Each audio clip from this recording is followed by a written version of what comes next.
Well, I guess we'll go ahead and get started, and hopefully, so that something's going wrong with the music there. So,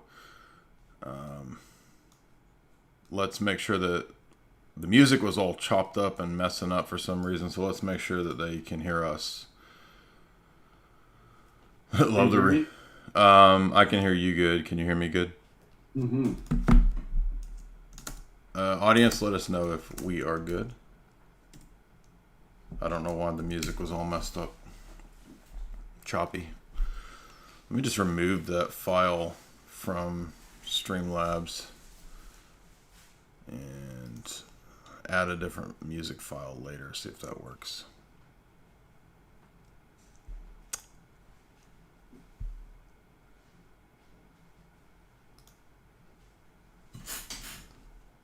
Okay, remove that. Can you guys hear us? Father Deacon, would you give us a test? Check. Check, test. Mic, test. Okay, so everything's good. It's just the music was messed up for some reason. Yeah. I don't know. Okay. Welcome, everybody. If you don't know, of course, Father Deacon has just done a live stream a couple days ago where he presented the paper that I saw him present at a conference. And the paper was titled Gnostic, Scientism, and Technocratic Totalitarianism. And it's an excellent paper. It's a critique of basically all of modernity. So remember, we're going to be very careful, Father Deacon, for the algorithm and the what terms we use here for the carunk and all that. But you want to lay out for... I had to do the same online right. too. So. Well, I watched your stream and it was really good. So how do you want to kick this off? How do you want to start it off, and what moved you to write this paper? Several things that kind of came together, and I love that about philosophy, when you could be working on different things and then all of a sudden they come together, which is nice to be able to tie what would seem to be unconnected things. And be kind of able to see that kind of underlying principle behind it all. But it started from, I'm teaching a 19th, 20th century socio-political philosophy class here up in Montana at Carroll College. And so over the summer, I had to spend a considerable amount of time trying to figure out what books and what material I was going to use. When you create a class from scratch, it's a lot more difficult than if obviously from building. So you really have to put in the most effort kind of at the beginning. And I was thinking about a theme. We professors like to have that, like a theme going through. But the theme that I wanted people to see was that there was a fundamental shift between the man of antiquity, the way that human beings saw nature, God, the polis, themselves, and then again, themselves in relation to them all, in a fundamentally different way than the moderns. There's a distinct shift. I want people to be able to see that. So when you are reading some of, beginning with kind of like Descartes and going through into the political, later political philosophers like Machiavelli, Hobbes, Rousseau, Locke, the Enlightenment thinkers, Kant, Voltaire, and these people, that obviously something is radically different in the way that they envision nature and themselves. I want people to pick up on this. So I was thinking about a theme like that, but I wanted it to have some relevance. I wanted people to, through studying the history of thought in these thinkers, to be able to see, how did we get here? In order to better understand where we're at right now and our place in the crisis and various things that we're dealing with, it's important to kind of understand that history from a philosophic perspective as well as historic perspective. So I was kind of thinking about that. And so I'd actually designed the course to begin with Machiavelli and go through Hobbes, Rousseau. I even did Reformation political thought, through the Enlightenment, into Burke. And prior to that, we did kind of classical liberalism. And once we finished up that book, we segue into, because in the book we actually treat Saint Simon and Comte and positivism. And so each phase is kind of changing. And then the last part of this course is going to be technocracy, the age that we're in now. Gotcha. And one of the books that I picked was Eric Vogelin's Science, Politics, and Gnosticism. And then... Could you possibly, everybody's saying your audio is a little low. I've got you pulled up all the way on my end as high as I could get you. So let's see how I can turn up my audio. If you check your computer settings and see if the audio input is all the way up or if it's low. Now you sound good to me, but multiple audience people are saying that it's a little low. But on my end, I've got you turned up all the way.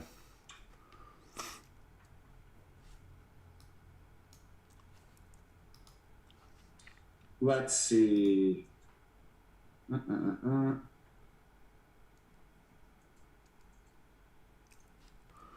me pull up my microphone. That's strange that would be coming out that way. Now I could, on my preamp, crank it up. Hello, hello, hello, hello, hello, hello. That's all the way up. How are you guys? Yeah, everybody says it's really good, really low. What else could I do?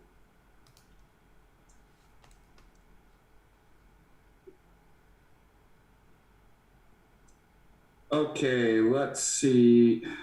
Okay. People are saying it's a little better. Did you do anything? Yeah, I cranked up my preamp. All right. They may be messing with us and trolling us. I can't tell. 1 second. Let me see if I do something on... A lot of people are saying it's fine. Let me... can you do a test? Can you talk for a second? Test 1, 2, 3. Audio settings. Okay, I'm going to do something here. Watch this. Hello? Hello? Hello? Here's output. How about that? Better? Better, guys? It sounds like you're coming through your... on my end, like you're coming through your internal computer speakers. And, I mean, didn't you got a microphone, right? Yeah, my preamp's on. It says, let's see, microphone. Okay, is your Zoom setting, your Zoom setting might be not coming through that good microphone, but through the computer. It says, yeah, it's coming through my microphone. So sorry about this, guys. So I've got my input level on my microphone as high as possible on my through the Zoom. I've got my preamp all the way up. 1, 2, 3, 4. I mean, is that? I'm not trying to be a jerk. Is it a cheap mic or a good mic? No, it's a really expensive one. I've never had any. It doesn't sound like it's even coming through that mic. It sounds like you're just talking into your laptop speakers. I mean, your laptop mic. So. Oh, weird.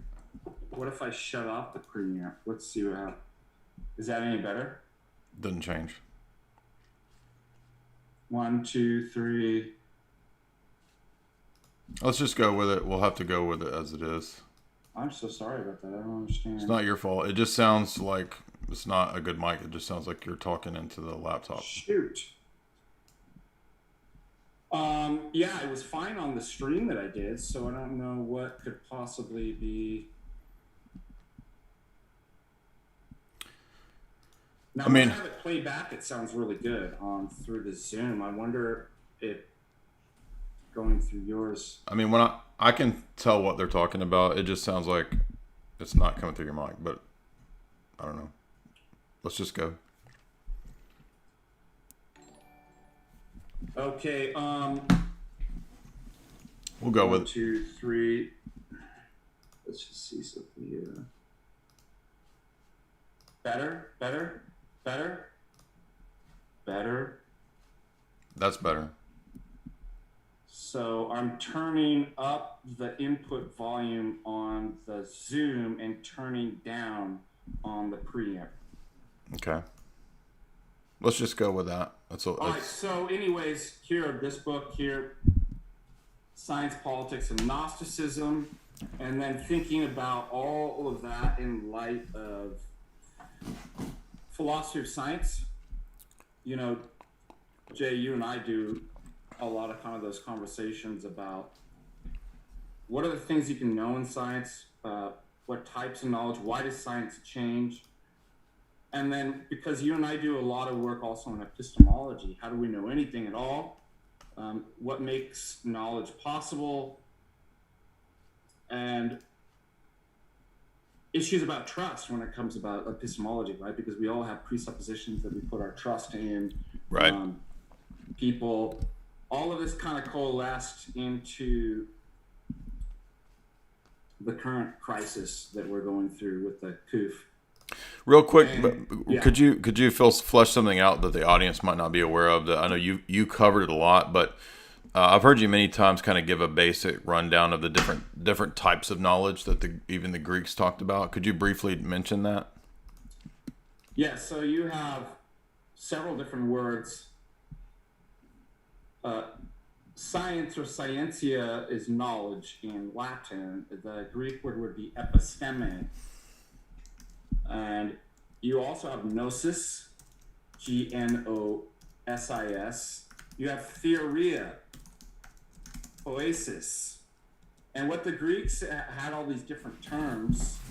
And you also had, what was the word that I was thinking about today from Plato? Phronesis, like applied... where we get like phronema for the mindset. That something that comes from a wisdom or something like an application of like the state of wisdom. They had all these different words for knowledge. Now, one thing that's important is, let's just pick two of those words, poesis and then theoria. Theoria is what we would call theoretical knowledge. That would be knowledge that's desirable for its own sake. It's an end. Now, you may have some practical use or can apply it or something like that. But the idea is, how do I test that something actually is an end? It's desirable in its own right, that it's theoretical versus kind of practical. Well, if you took away the usefulness of it, would you still desire it? So think about this. If you took away the usefulness of money, would you still desire it? No, so it's a means. Mm-hmm. If you took away the usefulness of, like, say, trading, like, let's say the usefulness is trading or selling art or something like that, would beautiful art still be desirable? Mm-hmm. Yes. So it's an end in its own right, and it's desirable for its own right. So the Greeks have this kind of idea that there's certain things, i.e. like transcendentals, the beautiful, the true, and the good, and different disciplines and subjects that are desirable for their own right, even if you took away their use. That is the kind of notion of theoria. Then there's knowledge that's applied knowledge, doing, making, poesis, of which you're desiring that specifically because you want to make something. And that had something to do with the Greek word techne, Mm-hmm. which is the tool of the artisan. So you desire tools so that you can do something with it. And I bring this into kind of a conversation with the empirical sciences that we have today are always concerned with a techne. It's it might involve, theory at times, like, theories, but the overall enterprise is directed at kind of predicting and making and doing. It's a techne. So I think it's helpful to go back to the etymology of those words. Yeah, definitely. Because then we're going to because what we're going to talk about tonight, if we don't make those kinds of distinctions between the different disciplines and the different meanings of the words, then you can see how easily one slips into treating a applied knowledge, a techne, into universal metaphysics and religion, right? Yeah, absolutely. I definitely want to get to, that's a good way to kind of lay out the intro here. Let's get into the paper. And you start out talking about, how technology isn't inherently evil. And we need to keep that in mind so we don't fall into weird Gnostic, superstitious types of attitudes. But at the same time, we got to start this out with understanding the Enlightenment. And before we do that, could I get you to just real quick, so on the Zoom image where the microphone is, if you click that little pointing up thing, and then up at the top where it says select a microphone, are you sure that it's the one that's not built-in microphone? I'm doing same as system now. Is that better? I don't think it shouldn't be that. That's the microphone. Wrong. Okay, now I'm switched to microphone. I don't know why this is given. What's your options up there? Microphone.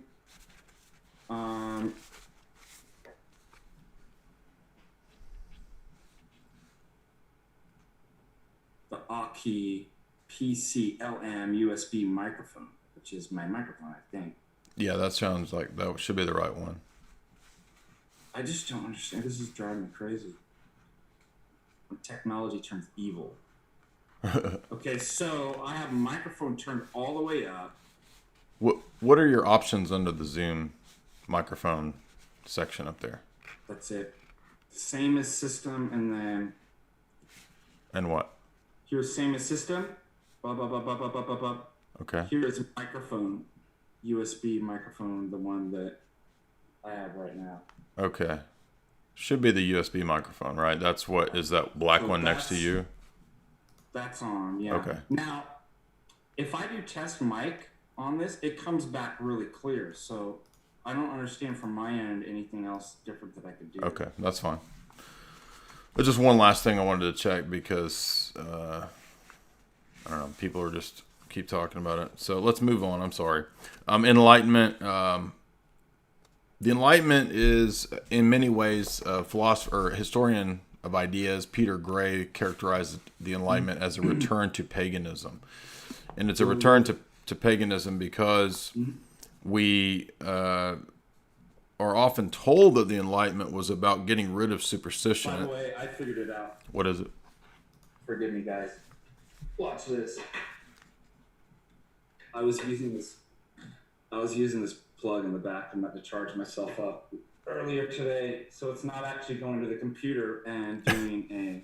Watch how much better this is. Love.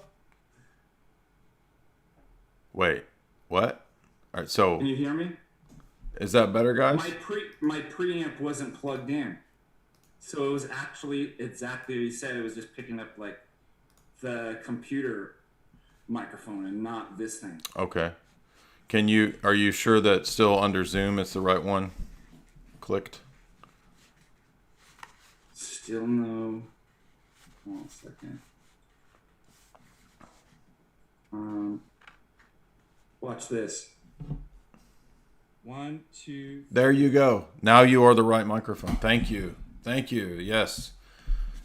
I mean, it sounded like you were in a tin can. It sounded terrible. Now you're good. Thank you so much. Let's stop the video and start it all over. Let's start everything over. No, we're not going to do that. Yeah, I'm kidding. I've done that with my class and realized I forgot to record the Zoom. I'm like, okay, let's do it all over again. Yes. Now you're not sounding like it. It sounded terrible. So we don't want you to sound terrible during this excellent paper.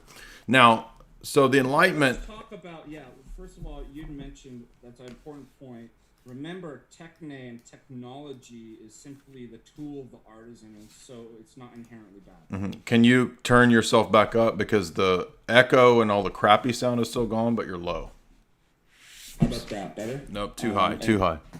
Okay, 1, 2, 3, 4, 5, 5. Better. 6, Better. 7.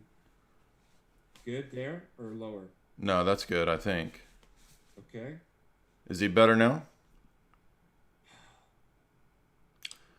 Lower? I'm not trying to be difficult, but you were very low. Like, so the quality is a lot better, but 1, 2, that's too high. Okay. Too high. So sorry about this, guys. That's much 1, better. 2. You're much better. Okay, good. All right, sorry. We're good now. We're good.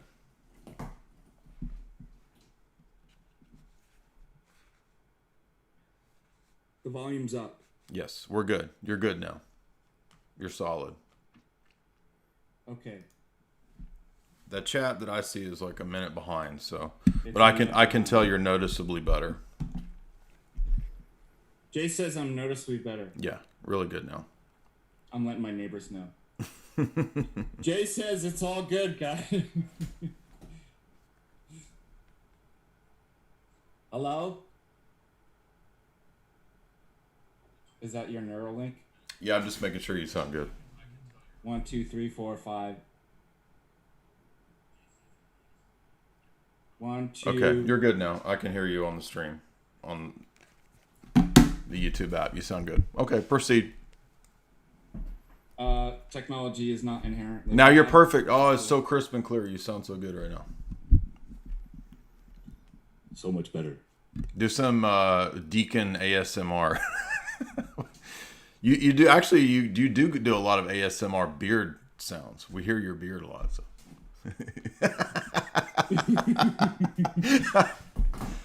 There we go. I'm sorry, just messing around, guys. It's fun to mess around, right? And do philosophy at the same We time. don't. You have that awesome mic setup that you told me all about. Your buddy came or relative came and set up. So we don't want you not utilizing that wonderful sound quality that you have. I sold my house and my family Right. in slavery just to get this microphone and this amp. Okay, so I let's. can't believe that I forgot to plug that in. It's okay. I do the same thing. Enlightenment.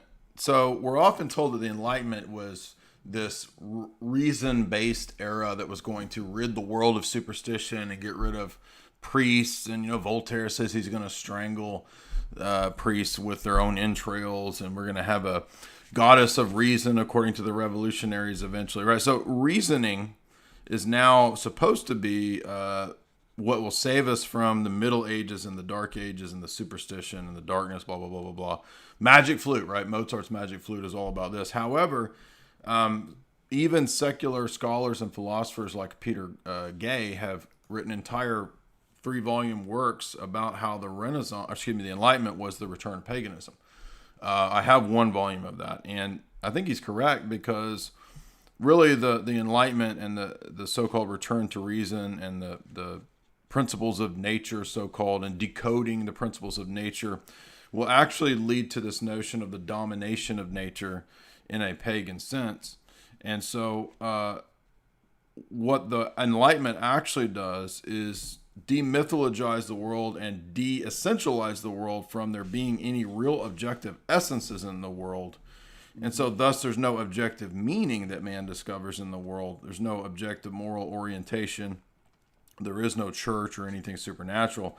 Now we're back in this world of determined process, unfortunately, is where it leads. And so, By the way, that was perfectly stated. I just read in my class. I can't remember. I've got my book in the other room. I have it highlighted. Where I don't remember if it was Leo Strauss or I forget what political commentator actually said that the Enlightenment and modernity was modern paganism. Yeah, Peter Gay is famous for that. He's a historian of ideas. Yeah, I think it was Peter Gay, actually, if I remember right. Mm-hmm. Yeah, and I think he demonstrates that very well in the book. But go ahead. Yeah, well put. That's exactly what I was thinking too. Well, it's interesting because everybody thinks that it's about the rejection of superstition and reasoning. But so that's why we're getting to Vogelin and Gnosticism, because what we're learning is that this period is actually the opposite of what most people think. It's actually a return to paganism under the guise of reasoning and debunking superstition. Yep, that's right. And again, I mean, there's nothing wrong with knowledge too, but what you'll see in the shift between the man of antiquity and the modern man is how these various things like technology and knowledge are situated, the various restraints, how one views it. And it's very much kind of like the soul. If it's not in proper harmony, then what would normally and naturally be virtue becomes vice. And I think you see that going on in modernity, is that you remove certain things, you switch the kind of the emphasis, and you start to get these things get out of whack. So there's if you try to eliminate certain things that are by nature and good, then you're bound to get kind of perversions, and then knowledge takes a kind of different place and becomes something different. Science becomes something different than science. And it takes on this kind of quasi religious, and as you said, it becomes mythology. Yeah. Right. So I wanted to make that clear in the paper as well. And we'll see the link with Gnosticism. Yeah. It might be hard to think that, like, what is ancient Gnosticism? Well, you in this paragraph, you talk about the loss of objective meaning, the loss of value, and the rise of will to power. And that's really what sets the stage for where we are nowadays, which is no more living in a world of divine order, but rather living in a order of kind of chaos that man or the power elite or the technocratic elite then sort of impose their will upon, right, the external world to create values, to create social order. And so maybe you could go into that, like why are we in this world of now? And you'll see this even going into, like, we talk about like natural law, this idea that, I mean, ultimately, you know, in medieval ages and stuff like that, the idea of natural law was grounded in natural essences in nature, which gave an objective kind of telos, right? There was teleology in nature, first of all. But it gave objectivity both for, you know, man and what everything is. But what happens when you remove that? And it's just, well, now it's just matter. There are no kind of immaterial forms or essences or natures. There's no teleology. Well, that's going to become a problem. And then if you couple that with the fact that you then remove God, and what you'll see is like the Enlightenment thinkers still want to use this language of natural law, but it's all nominalism. Yeah. It's not really, it's like, oh, it's not actually grounded in nature. It's now reason, right? And these kind of laws of reason. And eventually that's just going to be critiqued and done away with as well. And so really what ends up happening is, and if I read this, because I like it from Dr. Bruce Foltz.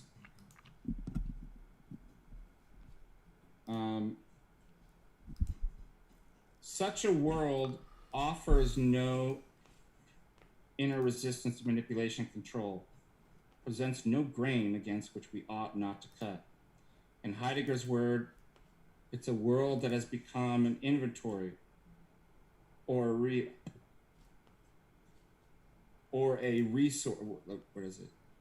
A resource, in German Bestand, for technological control and consumption. So that's the kind of idea that, and Nietzsche talks about this, that if you remember from the Gay Science, the famous God is Dead. Mm-hmm. Well, once we kind of sever the transcendent ground of being, I mean, this is already well within like having mechanized nature. So you can't appeal to objective essences in nature, no kind of objectivity.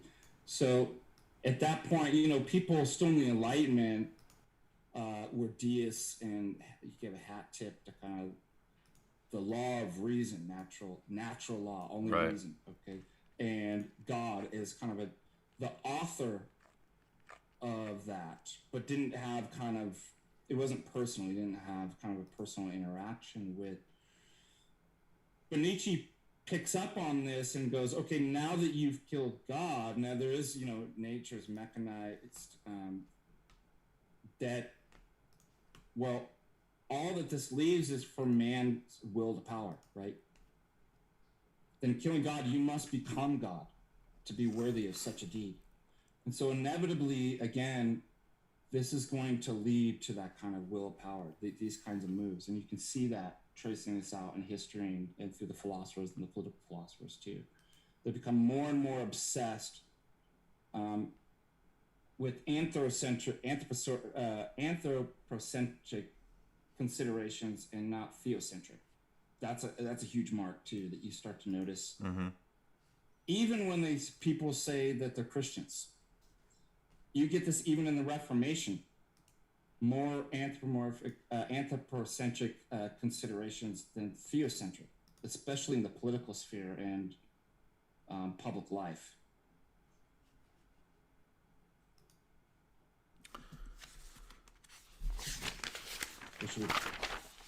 All right, so.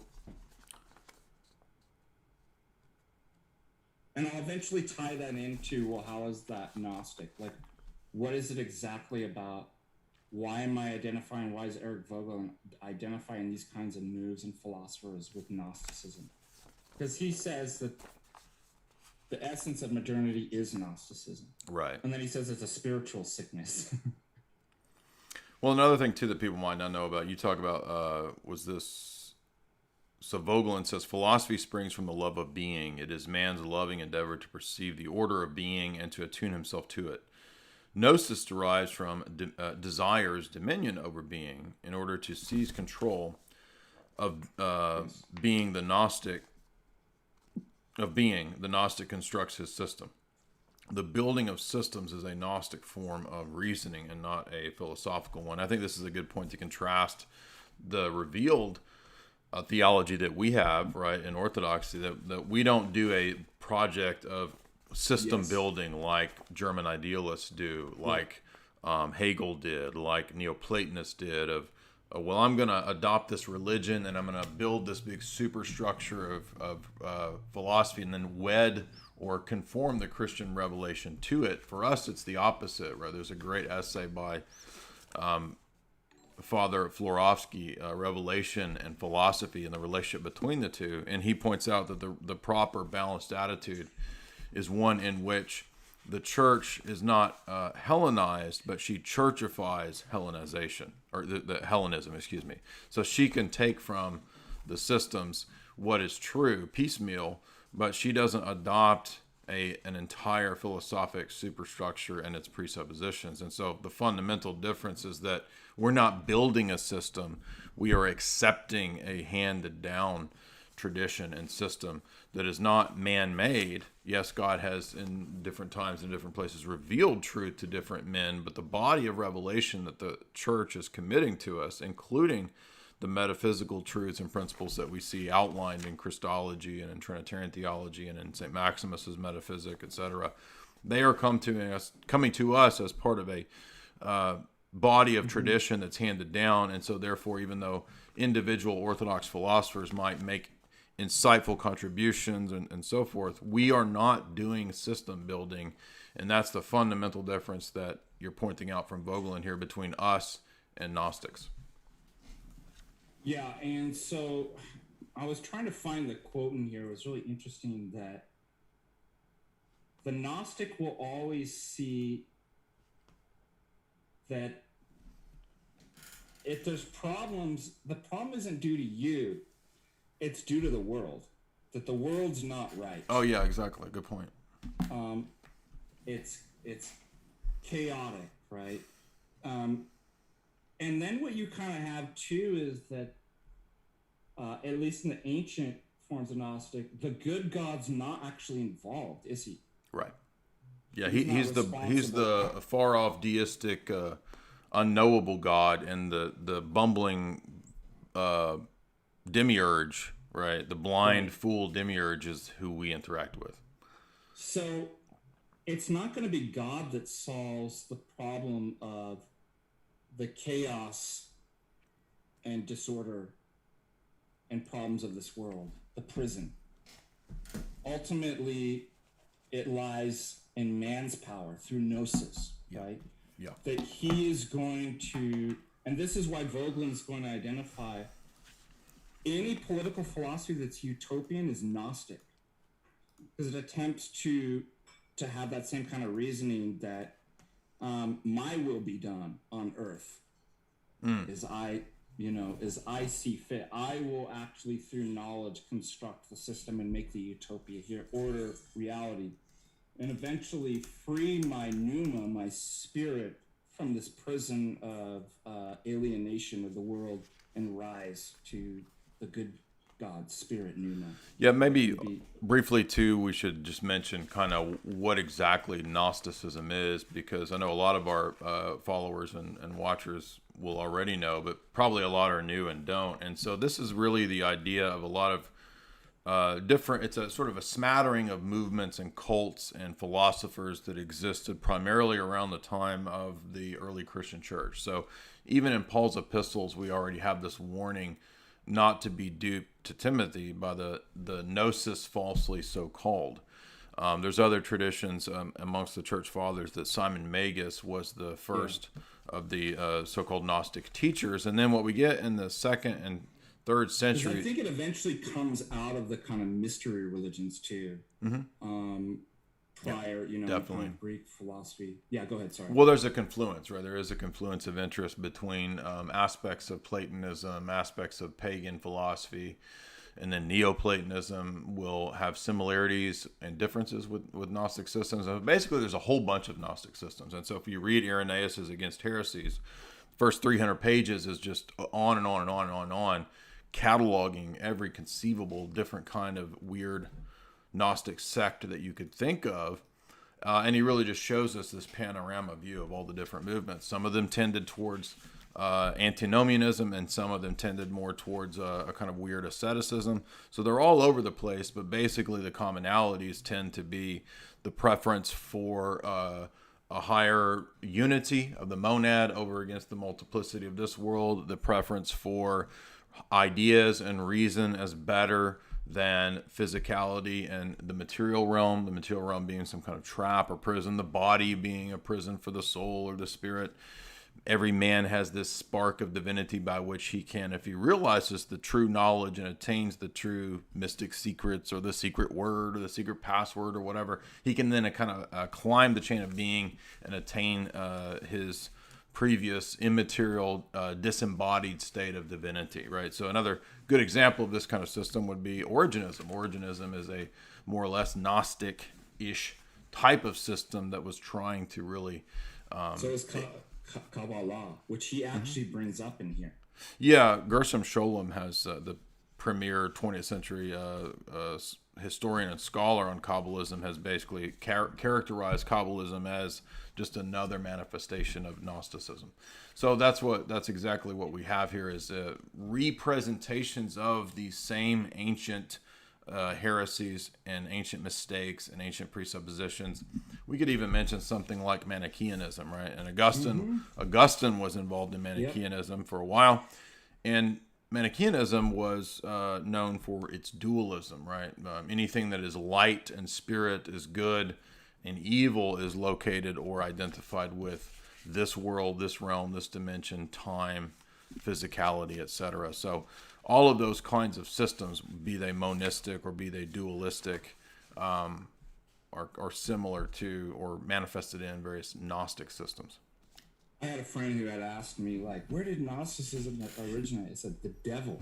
Yeah, right, exactly. Well, I mean, in many of the Gnostic systems, whether it's the Basilidians or the Valentinians, you get the idea, or the Sethians, you get the idea that the serpent is the liberator, right? So the Jehovah God, the creator, is the evil imprisoning God, And then the serpent becomes the Luciferian liberator who's there to actually free man from the imprisonment of what they call either Jehovah or Yaldabaoth, right? Yaldabaoth is the blind, bumbling creator god that the Luciferian deity helps you seek freedom from. So you see that this is why Gnosticism appeals to, throughout history, a lot of satanic movements, a lot of hermetic movements, because it just takes everything in the biblical presentation and inverts it, right? The creator And God. Remind me to come back to talking about the golem in its time in the Kabbalistic text of Judah ben Bethaira. You already mentioned him, right? The text. I mentioned Gershom Scholem, but I've not mentioned any specific. I mean, there's Isaac Luria, and there's Nachmanides, and there's all kinds of different Kabbalists that we could talk about. Let me just go over real quick too, just to kind of summarize what you just said, Jay. That Eric Vogelin says there are 6 characteristics taken together reveal the nature of a Gnostic attitude. 1, it must be pointed out that the Gnostic is dissatisfied with the situation. This is what I was talking about. This in itself is not especially surprising. We all have cause not to be completely satisfied with one aspect or another of the situation in which we find ourselves. But here, 2, not quite so understandable is the second aspect of the Gnostic attitude, the belief that the drawbacks of the situation can be attributed to the fact that the world is intrinsically poorly organized. For it is likewise possible to assume that the order of being, as it is given to us men, wherever its origin is to be sought, is good, and that it is we humans who are inadequate. But the Gnostics are not inclined to discover the human beings in general, and they themselves in particular are inadequate. This is kind of that divine spark that you're talking about. It's not our problem, right? If in a given situation something is not as it should be, then the fault is to be found in the wickedness of the world, not us, right? 3, the third characteristic is the belief that salvation from the evil of the world is possible. 4, from this follows the belief that the order of being will have to be changed in a historical process. From the wretched world, a good one must evolve historically. This assumption is not altogether self-evident, because the Christian solution might also be considered, namely, the world throughout history will remain as it is, and that man's salvational fulfillment is brought about through grace and death. Isn't that interesting? So as you pointed, it's just the inverse of the Christian narrative. 5, with the 5th point, we come to the Gnostic trait. In a narrow sense, the belief that a change in the order of being lies in the realm of human action, that this salvational act is possible through man's own effort. 6, if it is possible, however, so to work a structural change in the given order of being, that we can be satisfied with it as a perfect one, then it becomes the task of the Gnostic to seek out the prescription for such change. Knowledge, gnosis, of the method of altering being is the essential concern of the Gnostic. The 6th feature of the Gnostic attitude, therefore, we recognize the construction of a formula for self and for world salvation, as well as the Gnostic's readiness to come forward as a prophet who will proclaim his knowledge about the salvation for mankind. And you see that also in alchemy, too. Yeah. This as well. So that's kind of a good summary. And what we're going to see, too, is that if the world is disordered, and it's not our fault, and the good God is not involved, already they've severed the transcendent ground, i.e. God, wisdom, from the intelligible order of being. So God is not part of the picture. Right. And as Nietzsche says, that's the Nietzschean deicide, right? We've killed God. We are the murderers of all murderers. How are we going to reconcile this? What festivals of atonement must we do? Must we not become gods just to make ourselves worthy of such action? And so this is what the Gnostic does in all his forms. God, the good God, is not present. the world is disordered, it's not my fault, but salvation lies within me. Yeah. Because I must become God. God is dead. And therefore, you must make the utopia, you must construct the system. Yes. But in constructing the system, you have to conceal the sins, the deicide. Yeah. Yeah. Can I make a point on that? Yeah. That it made me think of. So if you read Father Meyendorff's excellent Byzantine theology book, there's many places, about 10 different places in the book where he does a really sufficient critique of Origenism and the presuppositions of Origenism. And one of the things that he notes is that the Origenist system was very different in understanding man's fall, because it located the fall in this kind of pre-temporal, pre-existent soul realm, where mankind turned his gaze away from the unity of the one, the beatific vision, and he fell into a bodily existence. And so bodily existence is one of man's problems.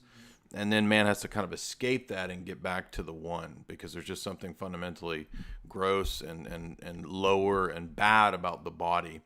And so even though Origen's system is not exactly the same as the Gnostic systems, and it's not exactly the same as Neoplatonism, you see a lot of the parallels and the tendencies about the dialectical presuppositions. And one of the ones that's really problematic is, as Meyendorff notes, misunderstanding the fall. So what Origen does is just like many of these same mistakes that the Gnostics make, is they make the fall something metaphysical. The reason man fell was that he had a problem in his being. His being was bad. Yeah. He lacked true gnosis or something like this. And so the way back to salvation is a process of knowing more facts or gaining secret knowledge. When that's not man's problem. Man's problem is ethical. The fall is ethical. Now, there are epistemic and metaphysical results of the fall, but those are results of an ethical mistake. And this is why Meyendorff goes so far as to say that the Synodicon in Byzantine theology represents a complete rejection of all of those Platonic views of the fall of man, and the acceptance of the Hebrew biblical view of man, that man fell because of an ethical problem, not of an epistemic and metaphysical problem in his being. So, tying back to, I found this interesting. I didn't have in my, I couldn't put everything in my paper, but talking about the golem. And Vogelin identifies this with all these kinds of projects. So socialism, that's what's so funny is we'll start to see that you have Christians saying that supporting socialism. Mm-hmm. Once you actually kind of understand it within this context, there's no way that socialism or any of these systems are compatible with Christianity. They're actually anti-Christ. Yeah, I think at the conference I remember raising this point when to your paper, which was that whether you read Nietzsche and his idea of the Übermensch, or whether you read Che Guevara, they're basically the God-man, the philosophy of the God-man applied to, in Nietzsche's case, the overcoming Superman individual. And in the case of some of the Marxists and communists like Che, the new man is applied to the collective. So the communist workers will become the new man as a collective. And what is the new man? It's the God-man. But it's not the God-man in the sense of the traditional Christian perspective of orthodoxy and the councils. It's the God-man as either an individual Übermensch overcoming through transhumanism or whatever, or the collective Borg hive. And by the way, did you know that Jacques Attali, one of the global elite authors that we've covered in our book series, in Brief History of the Future, he has a whole chapter saying that the myth of the golem will be when everybody's linked into the global brain. He says the global brain is the golem. So what's interesting in this Kabbalistic story too, did you know that there's two golems? Adam Kadmon and then the one later on, or what? Yeah, so the first one is written on his head, Yahweh Elohim Emeth, that God is truth. And now what's interesting on the second golem, and he calls this magic creation. The second golem, so I guess the first golem dies, right? Then the second one's created, and I think, if I remember right, one of them, the letters is scratched out. So it doesn't say that God is truth. Okay, no, I didn't know this. I thought you were talking about. Okay, go ahead. This is really interesting. With the effacing, once you cross out Aleph, it doesn't read God is truth. It reads God is dead. Did you know that? In the second golem, they crosses out, and he has the knife. No, I in his didn't hand, know that. right? Yeah. So after this deed, the second golem does not die as his predecessor. Now you can tie this all into AI too. It remains standing there. The knife is used for the murder in its hand. It goes on living and bears the new seal, the mark of man, mark of the beast, on his brow. And well, what does this all have to do with, right? Well, it ties into that Nietzschean, well, what happens when you kill God? Man becomes God. Is the sound still bad? It's just like your amp, like the amp is really high now. Your static. My wife's telling me to turn up the amp, and people were telling me you're telling me to turn it down. Well, maybe can you do volume up in that? Yeah, volume's all the way up. And then that. What I could do is bring volume down in that, and then no, it should be better to have volume up. Right, and amp down. And amp down. I'm not gonna listen to my wife. No, not in this, because I think she's giving me contradictory information. Wouldn't be the first time. No, I'm kidding, sweetheart. Just on this, I can't figure it out because we get so many people saying different stuff. It's hard to. Jay says it's good. What are these people in the chat talking about? That I don't actually believe in the Trinity. Like, what are you talking about? We just did an entire 2-hour stream on the Trinity. Just ban that guy. Get rid of him. He's total nonsense. Get out of here. Okay, so back to, remember Nietzsche says if we. They're saying you're really good now. They're saying your sound is really good now. Okay, sounds really good. All right. My wife's saying good too. All right. So this is represented in the golem. Now, what does the golem, the second golem, actually do? Right? He becomes undeath, right? By killing God, he becomes God. Now, I think that that's really important. You start to see this in all these kind of Gnostic systems, right? There is the removal of God, right? The death of God. And then there's the attempt to become the Ubermensch, to become God. Yes. And then construct that, but then hide the sin.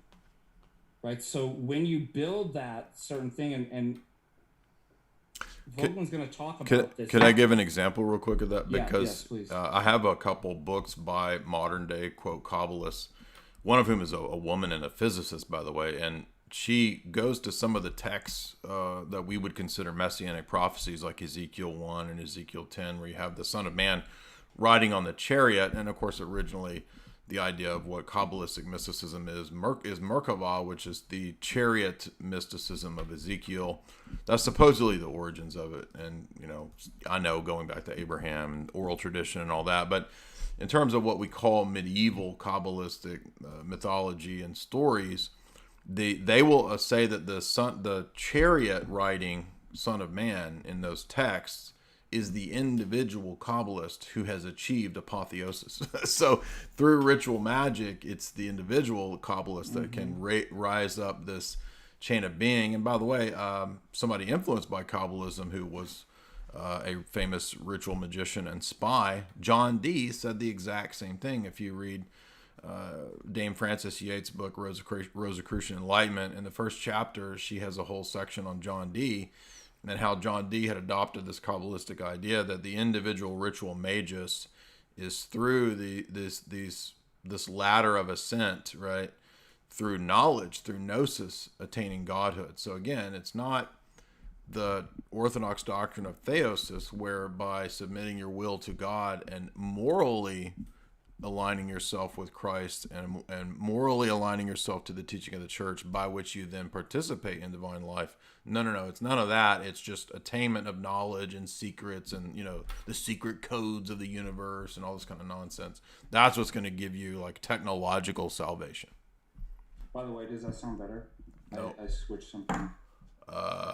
Better? I'm sure the audience can tell us. Yeah, absolutely. What you were saying. So part of the idea then, when you build a system, so God's no longer present. You must become God. You must order the universe. You must make the utopia here on Earth. But again, what's really important is, what is philosophy? Philosophia, love of wisdom. What is science? Scientia, epistemic, knowledge. And as you and I talk about, knowledge can only be knowledge if there's the necessary conditions for the possibility of knowledge, which is God. So if you commit this Nietzschean deicide, then philosophy, there is no more wisdom, you killed it. There is no more science or knowledge. So, because you no longer have the necessary conditions for the possibility of knowledge. So what you have to do then is conceal that sin.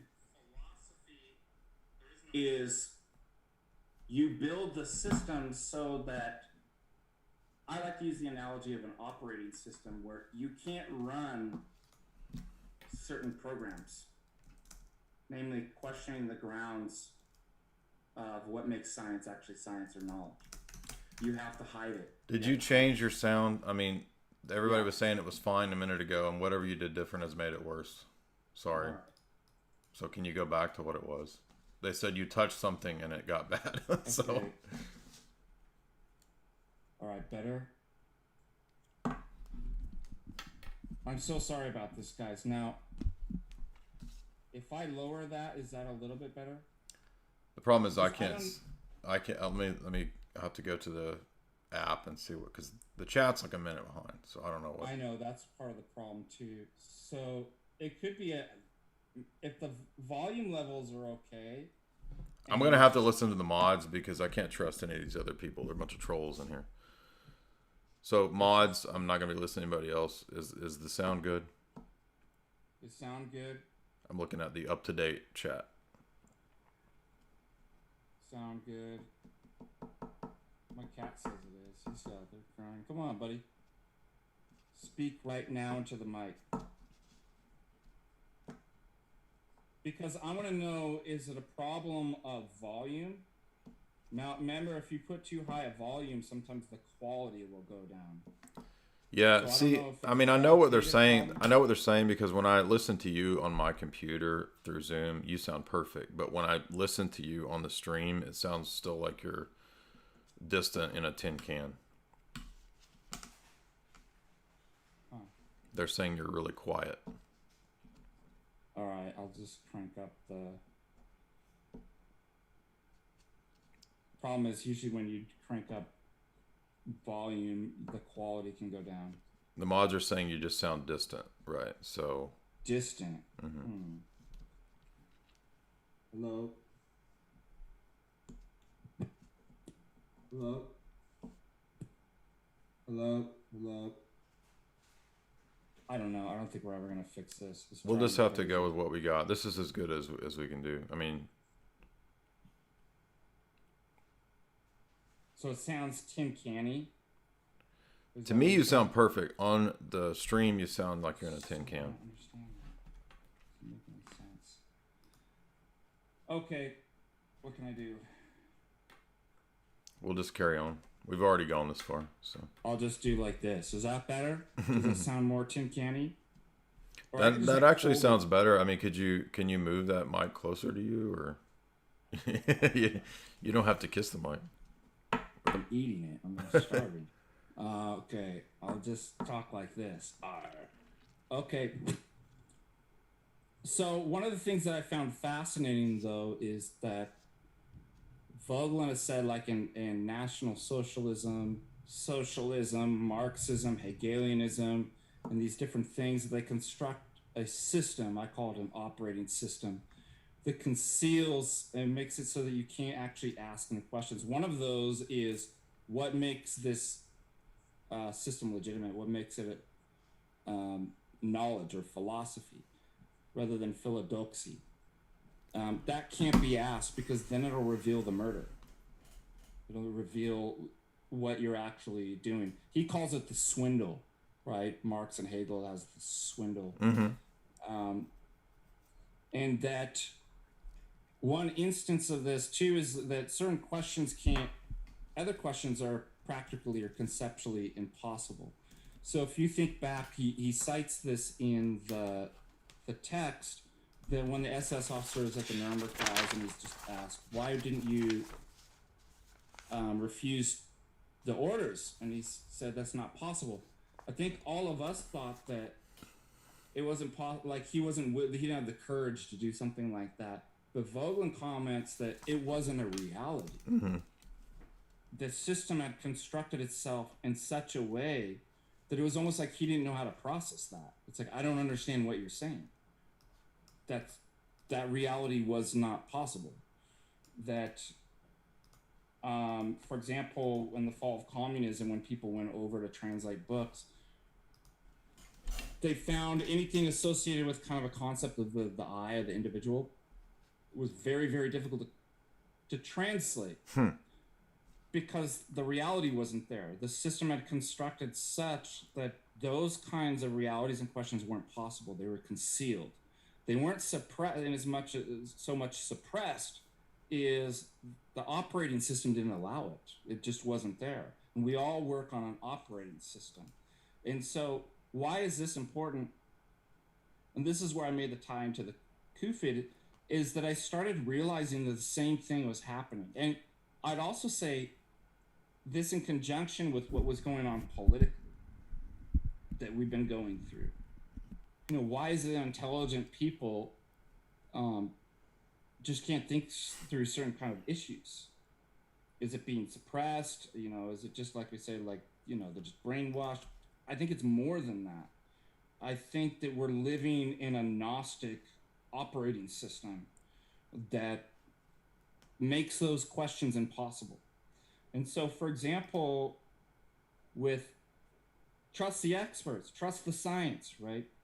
And if you question that, those questions aren't even possible in their mind. It's like, how could you? So more so than just simply being suppressed. And we'll talk about like suppression tactics and like social feeling, group thinking that Saint Simon and Comte talked about will be useful in kind of putting forward these kind of Gnostic systems.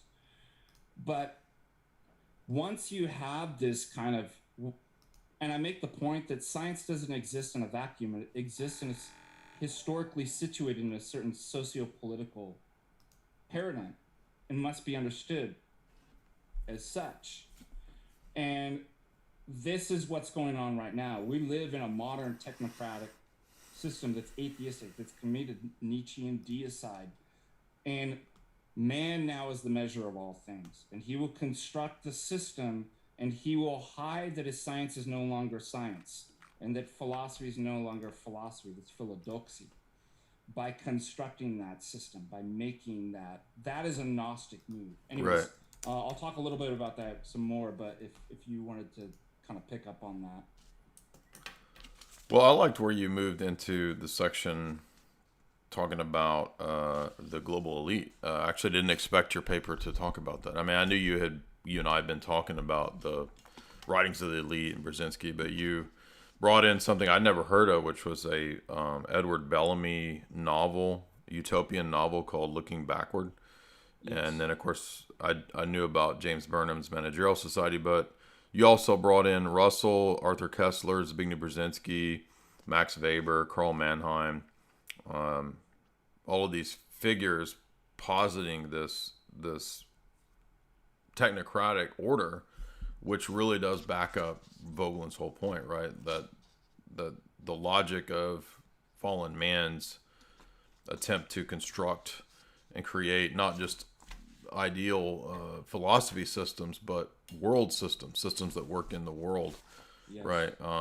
Coming out of Auguste Comte and Saint Simon, their positivism and their attempt to create the civic order, a fake civic religion, to use the panopticon to create what all the dystopian Great writers. word, panopticon. That's exactly what. Yeah, like H.G. Wells is basically communist, socialist, Marxist global government, the new order, would be influenced by Bentham and the prison system of the panopticon, right? To create everybody in this global panopticon where they're self-policing and surveilled, so that they self-police.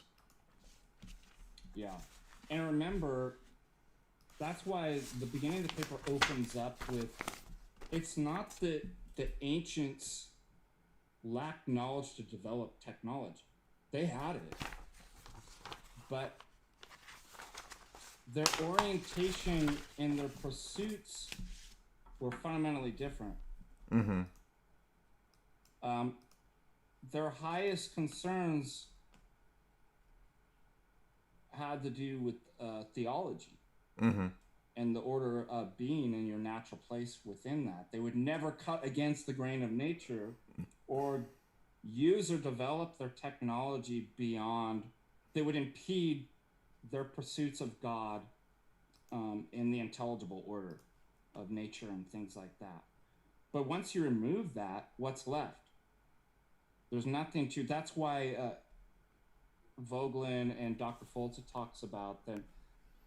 Then nature is just an exploitation, and all that's left is will to power, libido dominandi, and that. But then I have to tie that into, in order to get where we're at, then that ideology has to relate to industrialization in a specific way. So that's actually going to be the connection that's going to usher in technology, technocracy, and then lead to. So you have all these things kind of coming together, don't you? Yeah, exactly. That the state. This is what drives me crazy, and this is something that libertarians will never understand. They're still operating this old assumption that like the state's the highest power. We could just fix that and get rid of. But as John Gunnell points out, that, well, the state has been replaced by the technical experts. Yeah, right. That the state is just a function of that Right. at best. The state is already owned by the corporations and the banks. So, In fact, he states, in circumstances which political decisions necessarily involve specialized knowledge, the exercise of technical skills, political power tends to gravitate toward technological elites. Okay, so think about what just happened this last year with the coup and the politics. Who is making the decisions? technocrats. The technocrats. Oh, we So, got to get now- those numbers down. Exactly. Now, number two, technology has become autonomous from politics. Hence, politics has become a function of epistemic structural determinants over which it has little or no control. Exactly. It's a facade. So it's so silly that people are investing all this stuff into politics, all their time and energy, when what's really going on is the technocracy. And the technocracy and technology now constitute a new legitimating ideology Mm-hmm. that subtly masks certain forms of social domination. So you have to understand that in terms of what they actually believe in their ideologies, and again, how that actually evolved out of this history that we've been going through, modernity and the Enlightenment. And it drives me crazy that people, like, you actually, do the scholarly work and figure this stuff out, and people call you a conspiracy. Oh, that's all conspiracy theory. Okay. I mean, they all write open books about it, so if you want to say that, go ahead. But anybody who says that, I'm just gonna start listing the books and say, well, have you read this? Have you read this? Have you read this? Have you read this? So I'm gonna hit them with the gnosis. I'm gonna give them a gnosis test, and if they don't pass the gnosis multiple choice, then oh man, check that out, bro. You inoculating them with knowledge. Right. Knowledge. So Y'all coming up here for inoculations? Right. Get some of the knowledge. Have you read Friedrich Capra? Have you read Tragedy and Hope? Have you read Anglo-American Establishment? Have you read Alex Abaya? Have you read Jonas Salk? Have you read David Rockefeller? Have you read Jacques Attali? Have you read Klaus Schwab? Have you read Zbigniew Brzezinski? Have you read Miles Copeland? And I guarantee you, anybody who says that this doesn't exist has not read one of the books on that exactly list. Have you read S.G. Wells? Well, part of this, notice what I was just talking about. What does the Gnostic system do? So to bring these books up is to bring up the right type of questions. Yeah. But the system must conceal that. Right? And not allow you to ask these questions. Exactly. So one of them is to come up with conspiracy theory, because that just shuts down all conversation. Mm-hmm. That's exactly what Vogelin means, that it's actually certain questions are practically and conceptually impossible. Yeah. Because the system built it that way. Yeah, you can't even ask those questions is the way you put it. And I like that a lot better than it's... Because we typically think that things just being like suppression, like you're being not allowed. But it's better to think about it in this way. The system is built not to allow it. And that might use certain kind of words.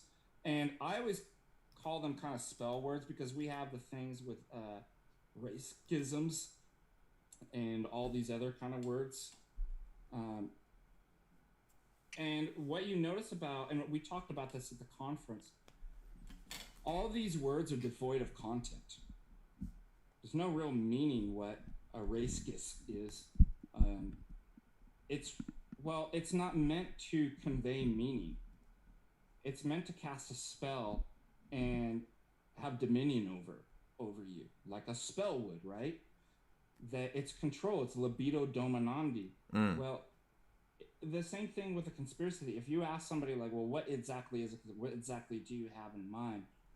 There is no coherent or clear, unambiguous notion of that. It's contentless. It doesn't matter. It's a spell word. Right. And then it's not to convey information. I mean, on the law books, there's a whole thing you could be convicted of called criminal conspiracy. So we're supposed to believe that only goes on at a local level, but there's never anything going on at a big level, right? That doesn't exist. Yeah, because really rich people are good and virtuous. They don't do criminal conspiracies. It's only the mid to lower level people that commit. Well, you know what you get is this kind of false dichotomy that... Well, don't you know... You couldn't be hold on. You can't be a billionaire or trillionaire without being virtuous. How else? That's right. How else would they be? They got there through hard work, determination, and civic virtue. There's no other way to become a billionaire. Well, I think the two things, they strawman what the position actually is, and then they think in kind of a false dichotomy. So they'll typically think that. So you're telling me there's a handful of men. Yeah. That control it all. Everything, right? and they're in communion with the aliens. They're in communion with aliens. They're evil and responsible. Well, I like to actually think that there's a heart of darkness that goes through every man. And this is really...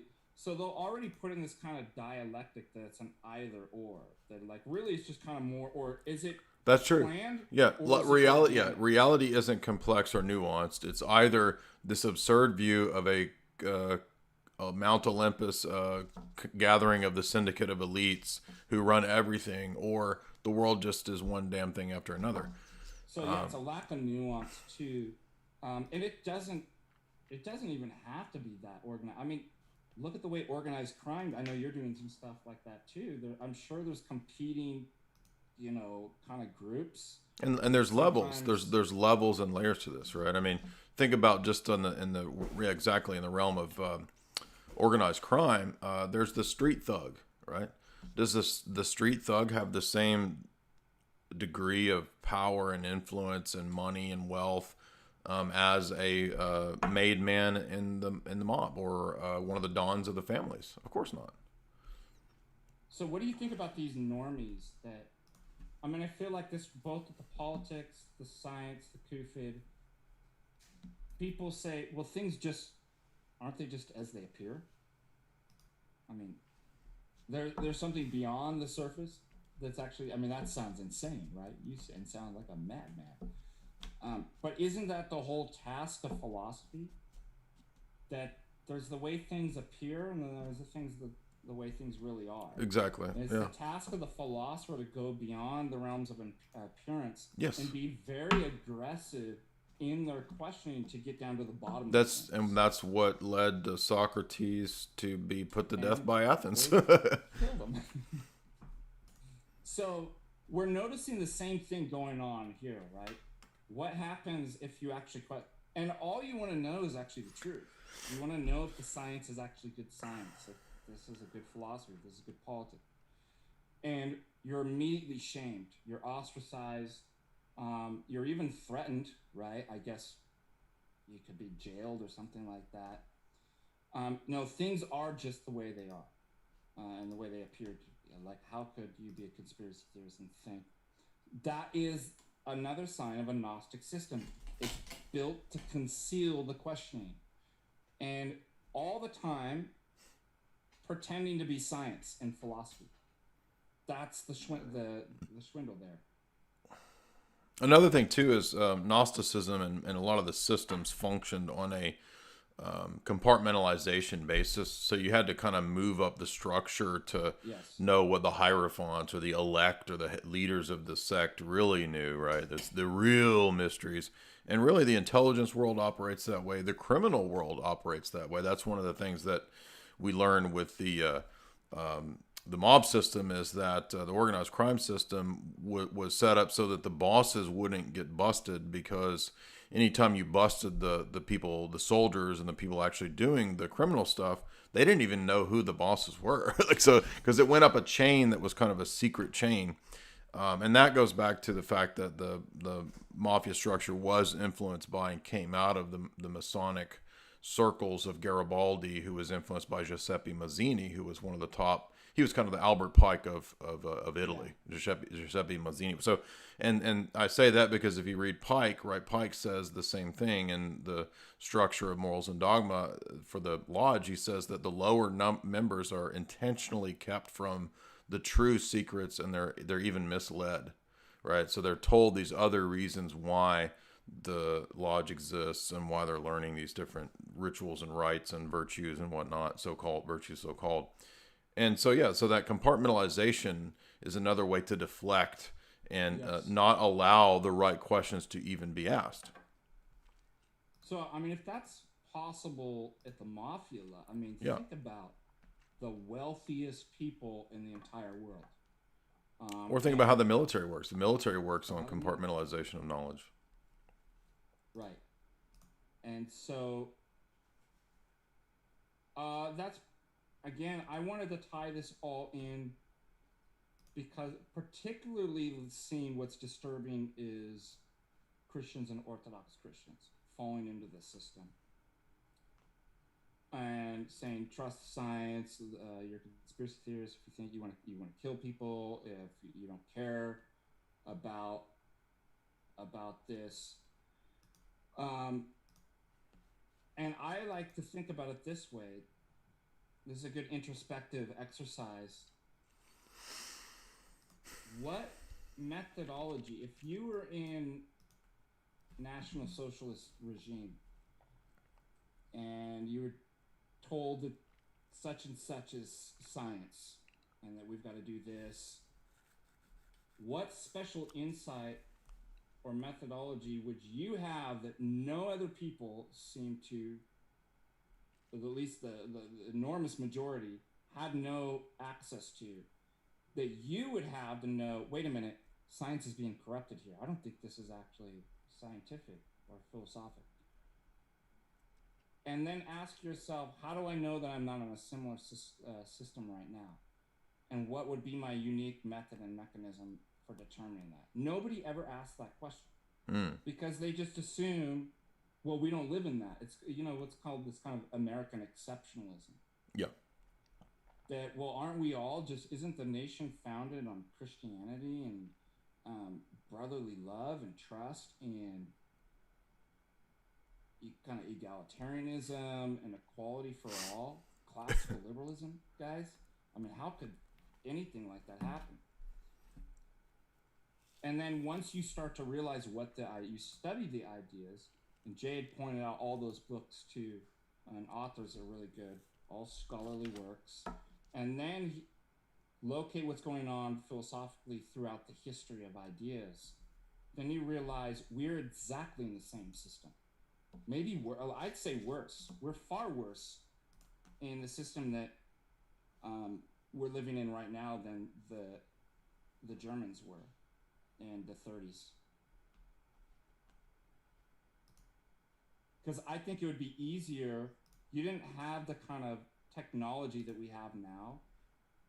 Because once you hook up the kind of World Wide Web, and once you kind of have, and you and I talked about this too, the simula and the sim world, right? Mm-hmm. What's the what we always simulation theory? Simulacra by Baudrillard. Yeah, we don't live in a real world. We live in remember what the Gnostics, right? To create a dream world. It's an artificial reality, and that makes manipulation quite easy of information. And I always thought about this too. You know, Marshall McLuhan, Marshall McLuhan. Yeah, and then also Jean-Claude Larcher does a lot on his new social media based on McLuhan's work, Marshall McLuhan. And one of the things that's interesting is just the amount of information that we're processing, the kind of world that, again, everything's just an inventory. So to answer the question, why should we make this or do this?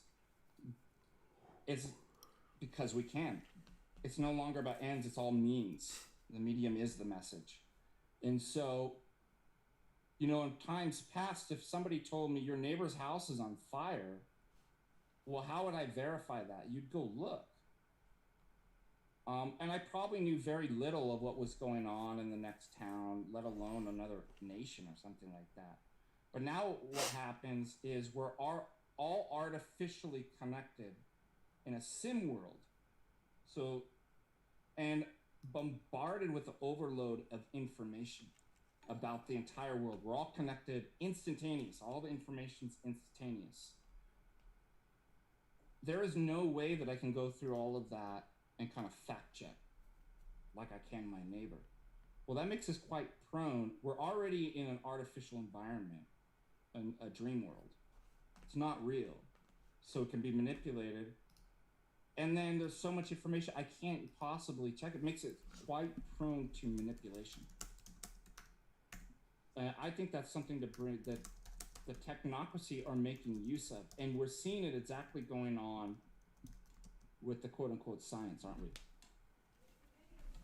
Yeah, Videodrome, exactly. Anyway, sorry for the rant. Go ahead. No, I was just, once again, trying to fix the audio. Let's see, where do we get to? System building. What if it's the Gnostics are true and the problem isn't me, but you guys in the chat? It's the world, it's the chat world that's disordered, not Jay and I. Maybe you could speak to this one. So I'm looking through the notes that I wrote when you presented your paper. Could you speak to the issue where Postman brings up, there's a good Neil Postman quote, and you talk about there's a link between scientism and technocracy. What does it mean to say that the scientific method cannot justify the scientific method, or that the scientific method cannot be questioned or justified? It just must be accepted. Let's see here. Neil Postman. All right, so one of the things that, and this is what leads to scientism, you have to have this belief there is no other form of knowing. Good point. But the empirical kind of knowing, the empiricism, and that the methods of natural sciences, the empirical method, can be applied to all areas of life. Well, obviously this is reminiscent of the logical positivists, right? Mm-hmm. That the only things that are meaningful or true is those that could be verified empirically. Quantified and yeah, empirically verified, yeah. But that statement can't be verified empirically? Right. How do you empirically verify the scientific method itself? That's a grounding question, because if that's your first principle, you want to ground that, okay? But if my project is I only allow for empirically verifiable things, then the very grounding statement of what would make that possible can't actually be done in that program. Mm-hmm. So what do? You conceal it. That's why he says it's another Gnostic form. That's Scientism. Is that you cannot use the empirical sciences to justify the empirical sciences. What justifies the empirical sciences? Well, Vogelin's going to argue God does. Right? If there's any knowledge in science, it's got to be because there's a unique and necessary condition for the possibility of knowledge. But scientism doesn't allow for that. That was kind of, and I think Postman was talking around her about that as well. Exactly. But that's an important point, because the whole world really, all of modernity, all the modern world believes this dogma. They believe that really that's the only type of knowledge that we can have, or that's valuable, or that anyone has. Everything else is just kind of opinion or mysticism, and rational, quote, scientific knowledge is knowledge proper. That's it. But when you start to talk about grounding and the scientific method itself, 99.9% of the people that believe that cannot give you an account for the scientific method itself. It just is, right? Remember the Matt Dillahunty debate. It just is, right? Logic just is. Reason just is. Scientific method just is. It's the best we've got. It just is. Yeah, but that's not a justification. That's not a grounding for or giving account for the starting point, the claim that we're talking about here. Oh, here's a good quote from Lancelletti concerning that view that basically scientism is the view of science is the only true knowledge. And he's going to say that inevitably leads to a type of totalitarianism. Now, it's interesting because my PhD thesis advisor had actually brought up an objection that, well, wait a minute, and I was actually quoting Lancelletti here. He said, but the positivists and their fallibilism were far more active in resisting totalitarian regimes like the Nazis than Rome and other metaphysical realists. Now, I never said that a Gnostic system can't, or logical positivists, or naturalists, metaphysical anti-realists is one way to call naturalists, can't ever resist a totalitarian regime, or might be the only ones at a particular time that do speak up against a totalitarian regime. The point that Lancelletti is making is that this ideology itself will become totalitarian. Because that doesn't mean that you're, just because I speak up. Well, look at this. Didn't the National Socialists speak up against the communists? We could make the same argument. Well, therefore, you're not going to conclude, well, therefore, National Socialism had no notion of totalitarianism in it. That seems not to follow. Now, why does scientism, and I would argue this kind of naturalism and anti-metaphysical realism that would say the only true knowledge is a view of science, right? Science is the only true knowledge. Empirical, with the positives, that is inevitably going to lead to totalitarianism, because, as Lancelotti says, an advocate of scientism, the view I just described, in a society based on his way of thinking, which is what we're living in right now, cannot help being totalitarian inasmuch as his conception of science cannot be the object of any proof. He does not intend to elevate other forms of thought to a higher level, but he simply denies them. So that's tying that back into that grounding question. Well, how do I know that's knowledge? That's not allowed, because that's not an empirical question. So we've got to create a society that there's an either we suppress it purposely, or we create an operating system where people can't even think that question. That's kind of my point there. And you will use social feeling, groupthink, shame, all these different things through media education, social media, politics, cooperation, corporations, the state, banks, all of this to do that kind of social domination. Yeah, it was that not allowing the questions to be asked reminds me of an issue that we were discussing. I don't remember who it was. It was somebody else a couple of years ago, but we were talking about how the way the system is structured today, it kind of excludes the possibility of, in most people's thought process, they don't even have certain questions in that process. Like the idea that there could be, let's take Darwinism. Let's say, for the sake of argument, that Darwinism is false. Most people wouldn't even consider that a question possible to ask, because they don't consider in their worldview that that's even possible. So possibility and what is possible is kind of already determined by what you believe, right? So, for example, a lot of people think that anything, quote, supernatural is impossible.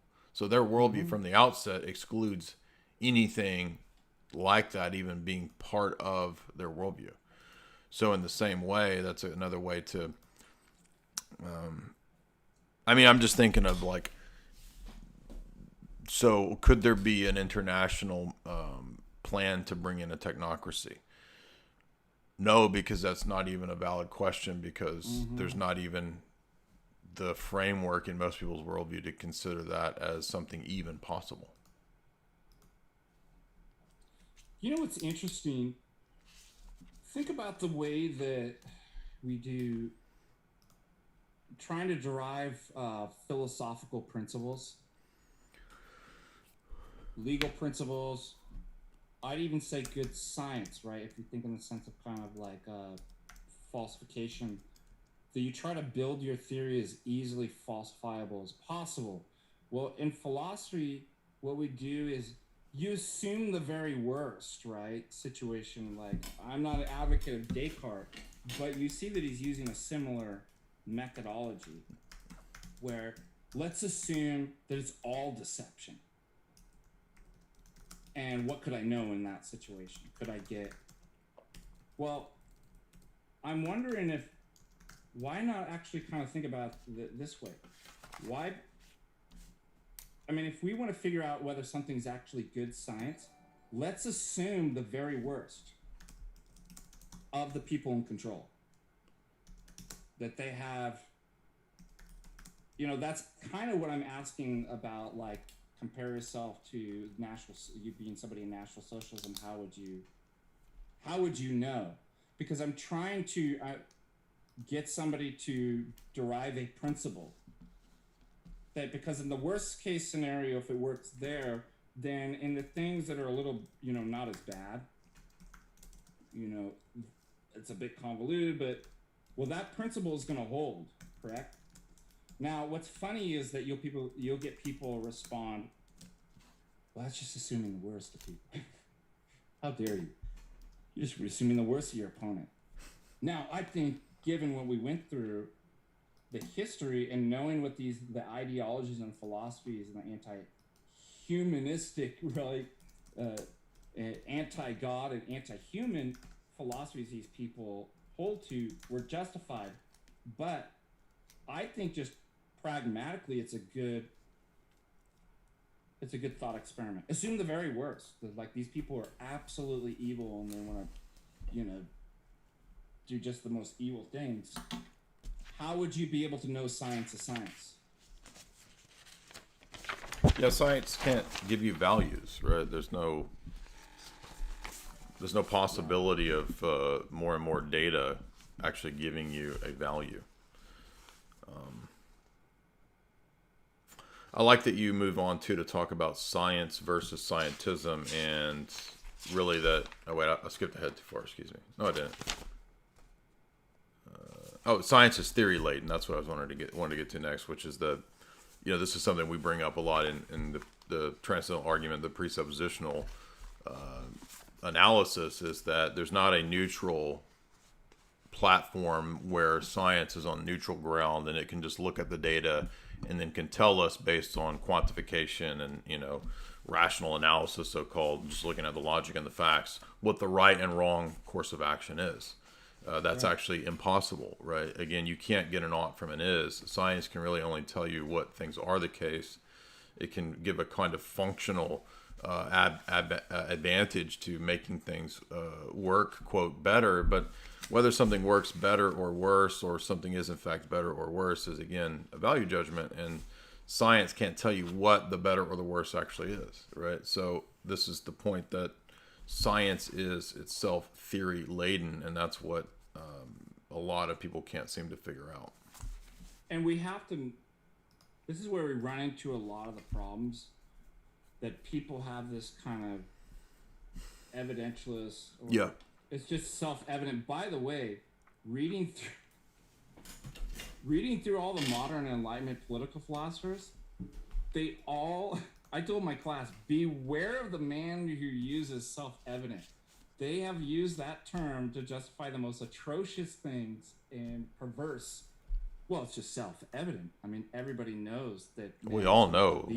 That's right, yeah. It's self-evident that man's was born into a state of nature and that he's not a social animal, that it's an artificial construct. It's self-evident that we're all, it's only self-evident to that philosopher and their cronies.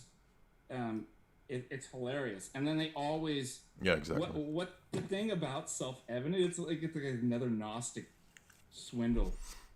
Why? Because if you go, well, wait a minute, why is that self-evident? You can't ask that question. You can't ask that question. That would mean that there was an argument behind it, and this is self-evident, which means there are no justifications of argument. That's your first principle. Yes, grant me my presupposition. Grant me my presuppositions and my argument, and I'll prove my case. And all these philosophers use it. It's first, it's self-evident. It's a first principle that, and Dante Germino brings this out too. It's like Locke doesn't justify it. None of them justify their self-evident. Mm-hmm. Why? Because, if you had to justify it, it would no longer be self-evident. And so there's the great swindle. Yeah. You're all just taken for a ride. Yeah, and that's why David Hume is so great to point out. Is again, David Hume does the exact same. He does the same thing, but he's more consistent. He's able to identify in other people too. Well, he's able to admit that it's inconsistent. So that's the thing about Hume, is that he's more consistent than all the other atheists, because he admits that they are inconsistent. Character. Yeah, we just covered him as well, and I think the students really like that. But let's go back to this idea, this naivism, that we'll just look at the facts. We'll just collect all the data from the medical, and we could just all just look at it.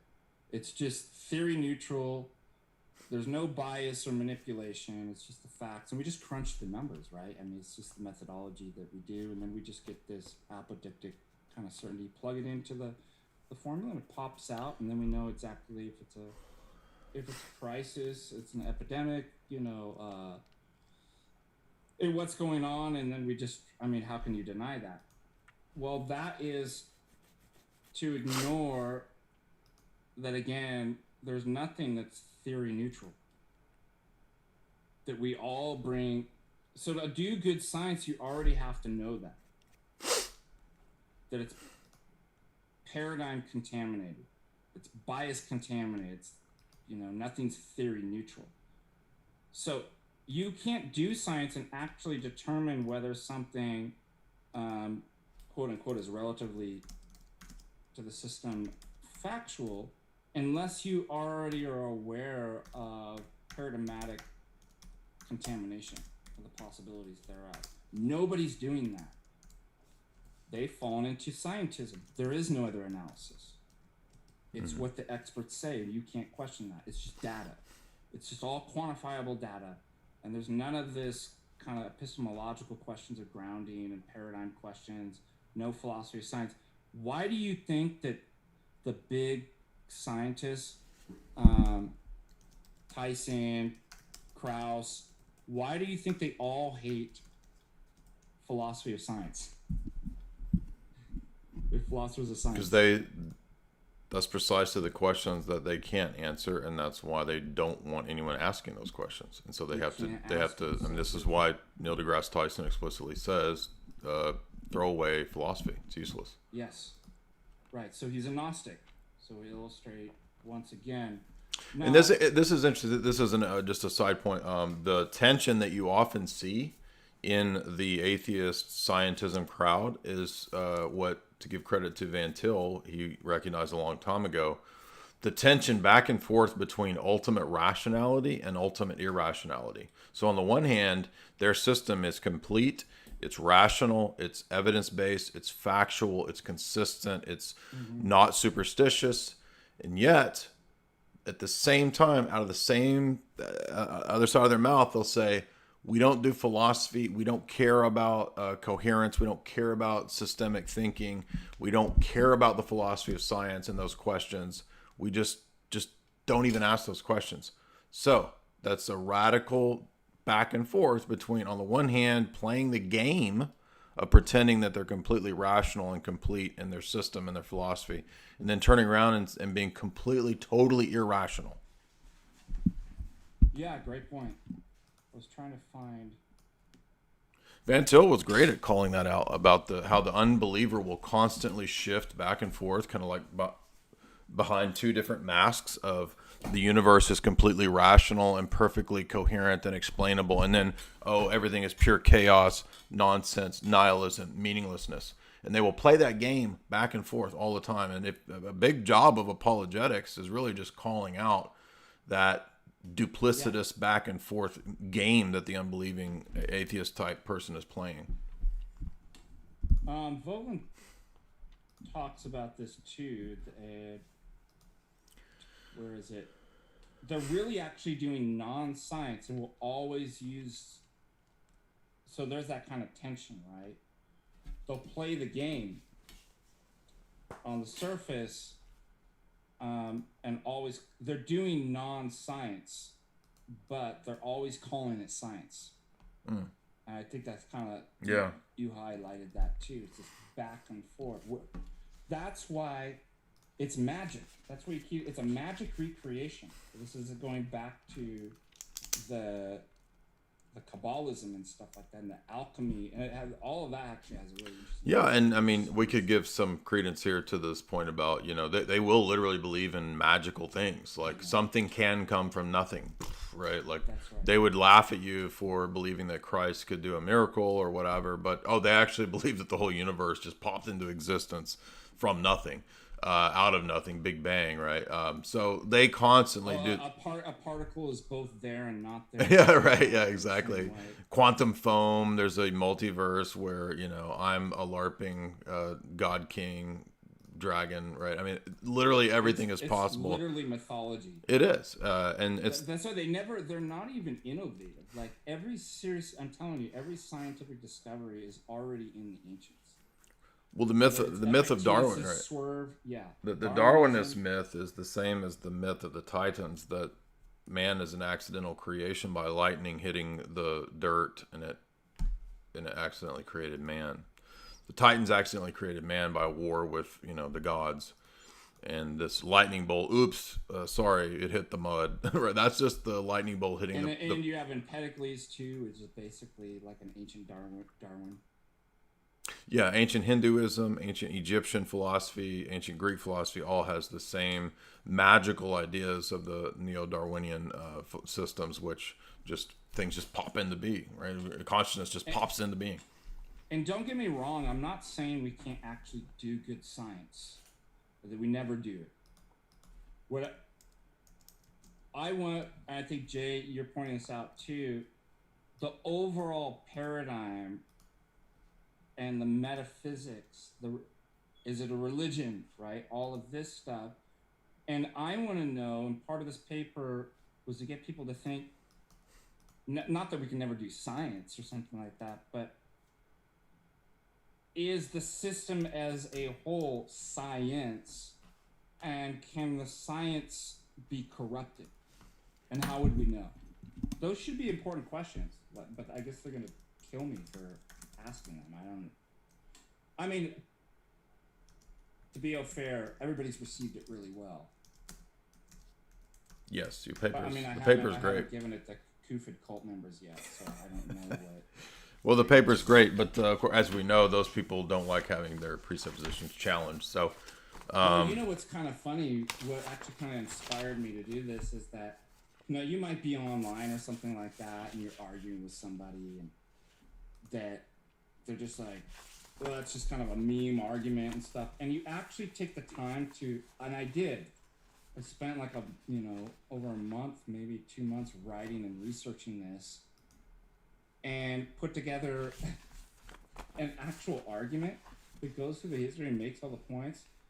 And my response from when I've actually given it to Kufid cult members, they were like, so you think you're smarter than me, all these big words? I don't even know what you're talking about. So it doesn't matter what you said. I'm like, they're cult members. I mean, I don't know how to get them out of the system. Okay, so the people are saying for me questioning the transmutation of species, for which there is absolutely no evidence, and in fact there is abundant evidence from DNA and genetics to the contrary. If you question evolution, you're a fool. So notice no arguments, just that you're a fool. So you're getting this in the chat? Yeah, so don't dare question the great dogma, right? Of evolutionary But isn't philosophy. That my whole point in this? What constitutes... So I'm coming from this, and Jay, you are as well, from a epistemological kind of motivations and backgrounds. Well, what makes something actually evidence? How do we know that we know certain things? And we're asking about this. So if somebody says, oh, we just know from like the way genetics, we're asking, and I like what Wittgenstein said, the problem with people is they don't put the question mark down far enough. And this is exactly what you're getting. We're asking you if you can actually know that, and you're just saying, well, because a bunch of people wearing white lab coats and they look cool holding Aramar flask and Bunsen burners and beakers with they green liquids. Obviously got to be right. Is this not illustrating my whole point? It's a cult, dude. I put on in a cult. I did a video where I put on a white coat and glasses and I had a calculator, so I was pretty damn sciencey. I mean, so are you going to believe me now that I say? I mean, I put on the costume, and I said Darwinism is false. So shouldn't you believe me now? No, because you got to use the social feeling. That's why Saint Simon Comte. I should say, well, then we all know. We all know Darwinism is false. How about I just do that? It's self-evident. You know what? If it's self-evident. All started saying it, I guarantee right. these people would cave in. Because Saint Simon and Comte are correct. That social feeling. And Michael Polanyi as well talks about this too.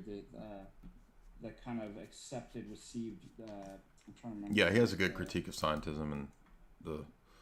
If we literally got everybody in the TV to tell you it was wrong, you would believe it. Which shows you don't know what you're talking about. Yep. It doesn't matter if creation is the minority view. It doesn't matter. That's a appeal to consensus fallacy. It literally doesn't matter. And trust me, I'm an expert because I'm a philosopher of science. A philosopher of scientists always. Yeah, that's another. Like, how do you know which category of experts to default to, right? And by the way, what happens when there's a crisis of disagreement amongst experts, as we see today? That's right. Libido dominandi, the last man. There'll be a battle to the death. That's actually we're gonna have our 2021. We're gonna resolve all philosophical and scientific disputes. A battle to the death, libido dominandi. Well, we just need some final great man to step up and complete the system of German idealism, right? As Kant talked about. So Yeah, that's right. maybe you could take upon yourself that project of system building and finally build the great final all-encompassing system. You people in the chat saying that. No, we're just smack talking. If you figured it out, why don't you do it? Why don't you write the paper that synthesizes all of? No, we just had some Darwin fanatics who were saying that you can't question creationism is a minority view and only fools question Darwinism. So, and by the way, majorityism's racist, so you can't actually make that minorities are always correct. So, I love it how many of the people who are scientism proponents, they don't even know basic fallacy, so that they'll appeal to consensus like that's an argument. They don't even know that they're committed, like they're supposed to be followers of rationality and reason, and yet they constantly commit really basic informal fallacies. Yep. So thank you for those wonderful illustrations on the chat. That really drove our points home, so I do appreciate it. Well, everybody be sure and follow Father Deacon. You want to read get to these super chats with me? Heck yeah, man. Mick Ale for $10 says, "Good evening, gentlemen. The churches need to reopen. The facial diapers excluded and social distancing included." I agree. John Connor, $5. "How do you know that the Bible wasn't tampered with? I've heard it was 80 books, and now it is reduced to 66 by the Vatican." I don't know if is this a serious comment or a troll comment. Nag Hammadi was discovered in the 50s. Wouldn't that be more accurate? So multiple mistakes in this question. I'm not trying to be rude to you, John Connor, but for one, the way that we know the Bible is not tampered with is that there are 5,000 plus manuscripts from the first 3 or 4 centuries. Secondly, so you can compare, which means you can compare them and actually see if they were tampered with. Yeah, and I mean they have a large amount of consistency amongst them. There are some typo, scribal errors, but we also have the traditional Byzantine text, which is another testament to the preservation of the text, which is normative for us as Orthodox. I'm not aware of 80 books. The Vatican did not reduce the Bible to 66 books. So you are confusing that with the Protestant canon of Scripture. The Nag Hammadi texts are Gnostic texts and do not relate to the biblical canonical text. So I would say go read, I'm not trying to be rude, just saying go read like a basic account of the history of the canon of Scripture from any recognized scholar like Lee McDonald, and you would see that, and I'm not being mean to you, John Connor, I appreciate the question, but all 3 of the questions that you asked are pretty incorrect. John Connor, $5. "Have you read Ted Kaczynski's manifesto?" I'm familiar with his manifesto. I haven't read the whole thing, but I know what he says about technology and all that. Ted Kaczynski's cabin's just an hour away from me, too. Yeah, Father Deacon spends his weekends out there at Ted's cabin, so... Yeah, so I can tell you all about that.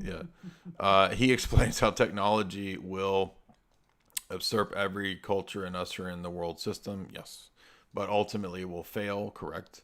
AI seems to be the AI seems to be the Antichrist ushering in a false system under God's earth system. I don't think that the Antichrist is AI. I think the Antichrist is a human figure that ends up being born and possessed whenever the end times are. We could be in end times. I don't claim to know. And certainly if we are in the end times, I'm sure an AI system could be used by the Antichrist, but I don't think the Antichrist is AI. But thank you for that. I know anybody that knows anything who's watched The Omen would know that. Yeah, dude, haven't you seen Rosemary's Baby? The Antichrist is a lizard baby. Noé Contreras, $5. "How do we fight back against all the stuff that you talk about, such as the elites, the occult, social engineering?" Well, the Orthodox Church is how we fight back. We don't construct our own, political revolutionary system.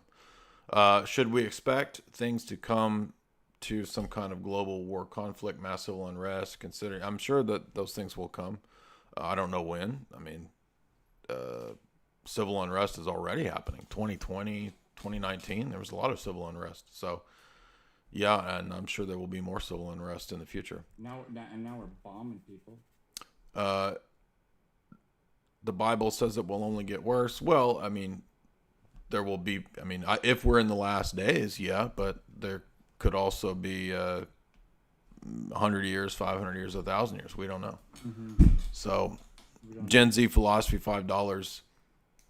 I'll give you my opinion on this, and then I'll let Father Deacon answer this because he is a member of the clergy and I'm not. But Gen Z asks, is anger itself a blameless passion? If not, then how are we to understand Christ's anger, such as getting mad at the money changers in the Gospels? Well, I don't believe that it's always a blameful passion. I think that anger is a blameless passion in some instances. And so there's many biblical cases where we do have the mentioning of righteous anger. But that's a little bit of a trickier question, because how do we know when we aren't just angry out of prideful reasons and when it's a legitimate reason? Father Deacon, what would you say to this question? Well, remember you and I were having a talk about this in terms of energeia, that, and even there's the demons can be said to have energeia, but that's really strange because evil's not not a thing. Mm-hmm. Energeia is actually being, and we talked about that everything as being is good. So we even have activity energeia, but it can be misdirected. Mm-hmm. And I think that's bears a lot on the whole question of like anger too. That I don't think anger per se as an energeia is bad. It's misdirected anger. Okay, that's being anger at the having that energy at the wrong time at the wrong place. Okay. And how do we know? Well, that's really difficult because it isn't formulaic. That is. There's not a one-size-fits-all answer to every situation. Yeah, there's not a one-size-fits-all answer to every situation as to what to do. And it comes from a state of character. In ethics, the right action comes from, because action charis energeia, like use is charis, energeia is like the activity, comes from hexis, like a state of the soul. So we have to be appropriately in the correct state, appropriately souledness, and in order to have that kind of discernment. And that takes we know how to do that, what the prescriptions are in orthodoxy. But that takes a long time. It's a lot of practice to get the state of our soul correctly. So we make mistakes, but yeah, that doesn't mean that simply being angry is always wrong at all places. Sometimes it's right. We're not supposed to always be effeminate, as some people want to present. Yeah, right.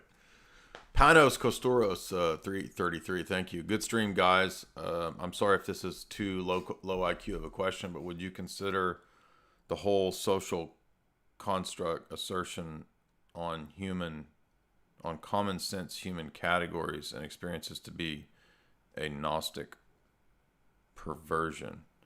Yes, ultimately the idea that every human category and experience as a social construct is Gnostic, because it's just like a pure subjectivist relativism, right? So if everything is a human social construct, then, by the way, it's self-refuting, because even the proposition that everything is a human social construct would also be a social construct. So that would be self-refuting. But aside from the self-refutation, is it Gnostic? Yeah, because ultimately it just ends in solipsism and Gnosticism, right? It's very amenable to the idea that everything's just a projection of your mind. What do you think? Good. Yeah, and that's not, you just bumped up your IQ points by asking that question. So I give you 5 IQ points. You won 5 IQ points for that. John Connor, again, $5. I have Carl Jung's Red Book, which has a snake drawing hiding under a flat earth, trying to tempt man to pull him under into a shadow. When women lay on their bellies, their anatomy is almost identical to a snake mouth. Well, I would say that those are tangential, tenuous connections. So just because something looks like something doesn't mean there's a necessary connection between them, right? No, it's Depends on what you mean. No. Now, I do know that, Carl Jung's Red Book was definitely an attempt to create a Gnostic system, or to inscribe his dreams and visions into his Gnostic system or whatever. But I wouldn't read too much into thinking that the actual cosmology of the world and metaphysical structure of the world is somehow given to you in Carl Jung's book. But thank you for that question. Big Bala, $5. Thank you guys for this stream. It was some interesting stuff. I'll give this to you, Father Deacon. What are the ways that Satan influences man?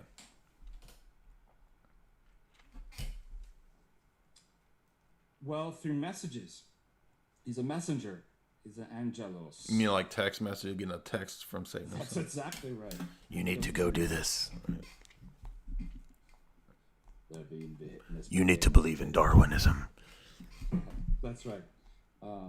Well, I mean... I just got a text from Satan, the Dark Lord. He says I need to believe in Darwinism. Yeah, sorry. We made a mistake, guys. Satan texted me. He said believe in Darwin. Yeah, I would say that they're messages. And you can tailor your message given people's weaknesses, can't you? So if you're savvy, sly as a serpent, then you know people's weaknesses. You know what kind of messages that people would easily buy into. So like screw tape letters, right? If you read this, a good presentation of screw tape letters. So it's all about what messages are we listening to. We believe as Orthodox, we've been given the fullness of the revelation, the message, and that this is the only thing that actually grounds knowledge, is the necessary conditions for knowledge and all the things that we say that we could know, meaning. And therefore, we listen to the lives of the saints, we listen to the councils, we listen to the ascetic prescriptions, our father, our spiritual fathers.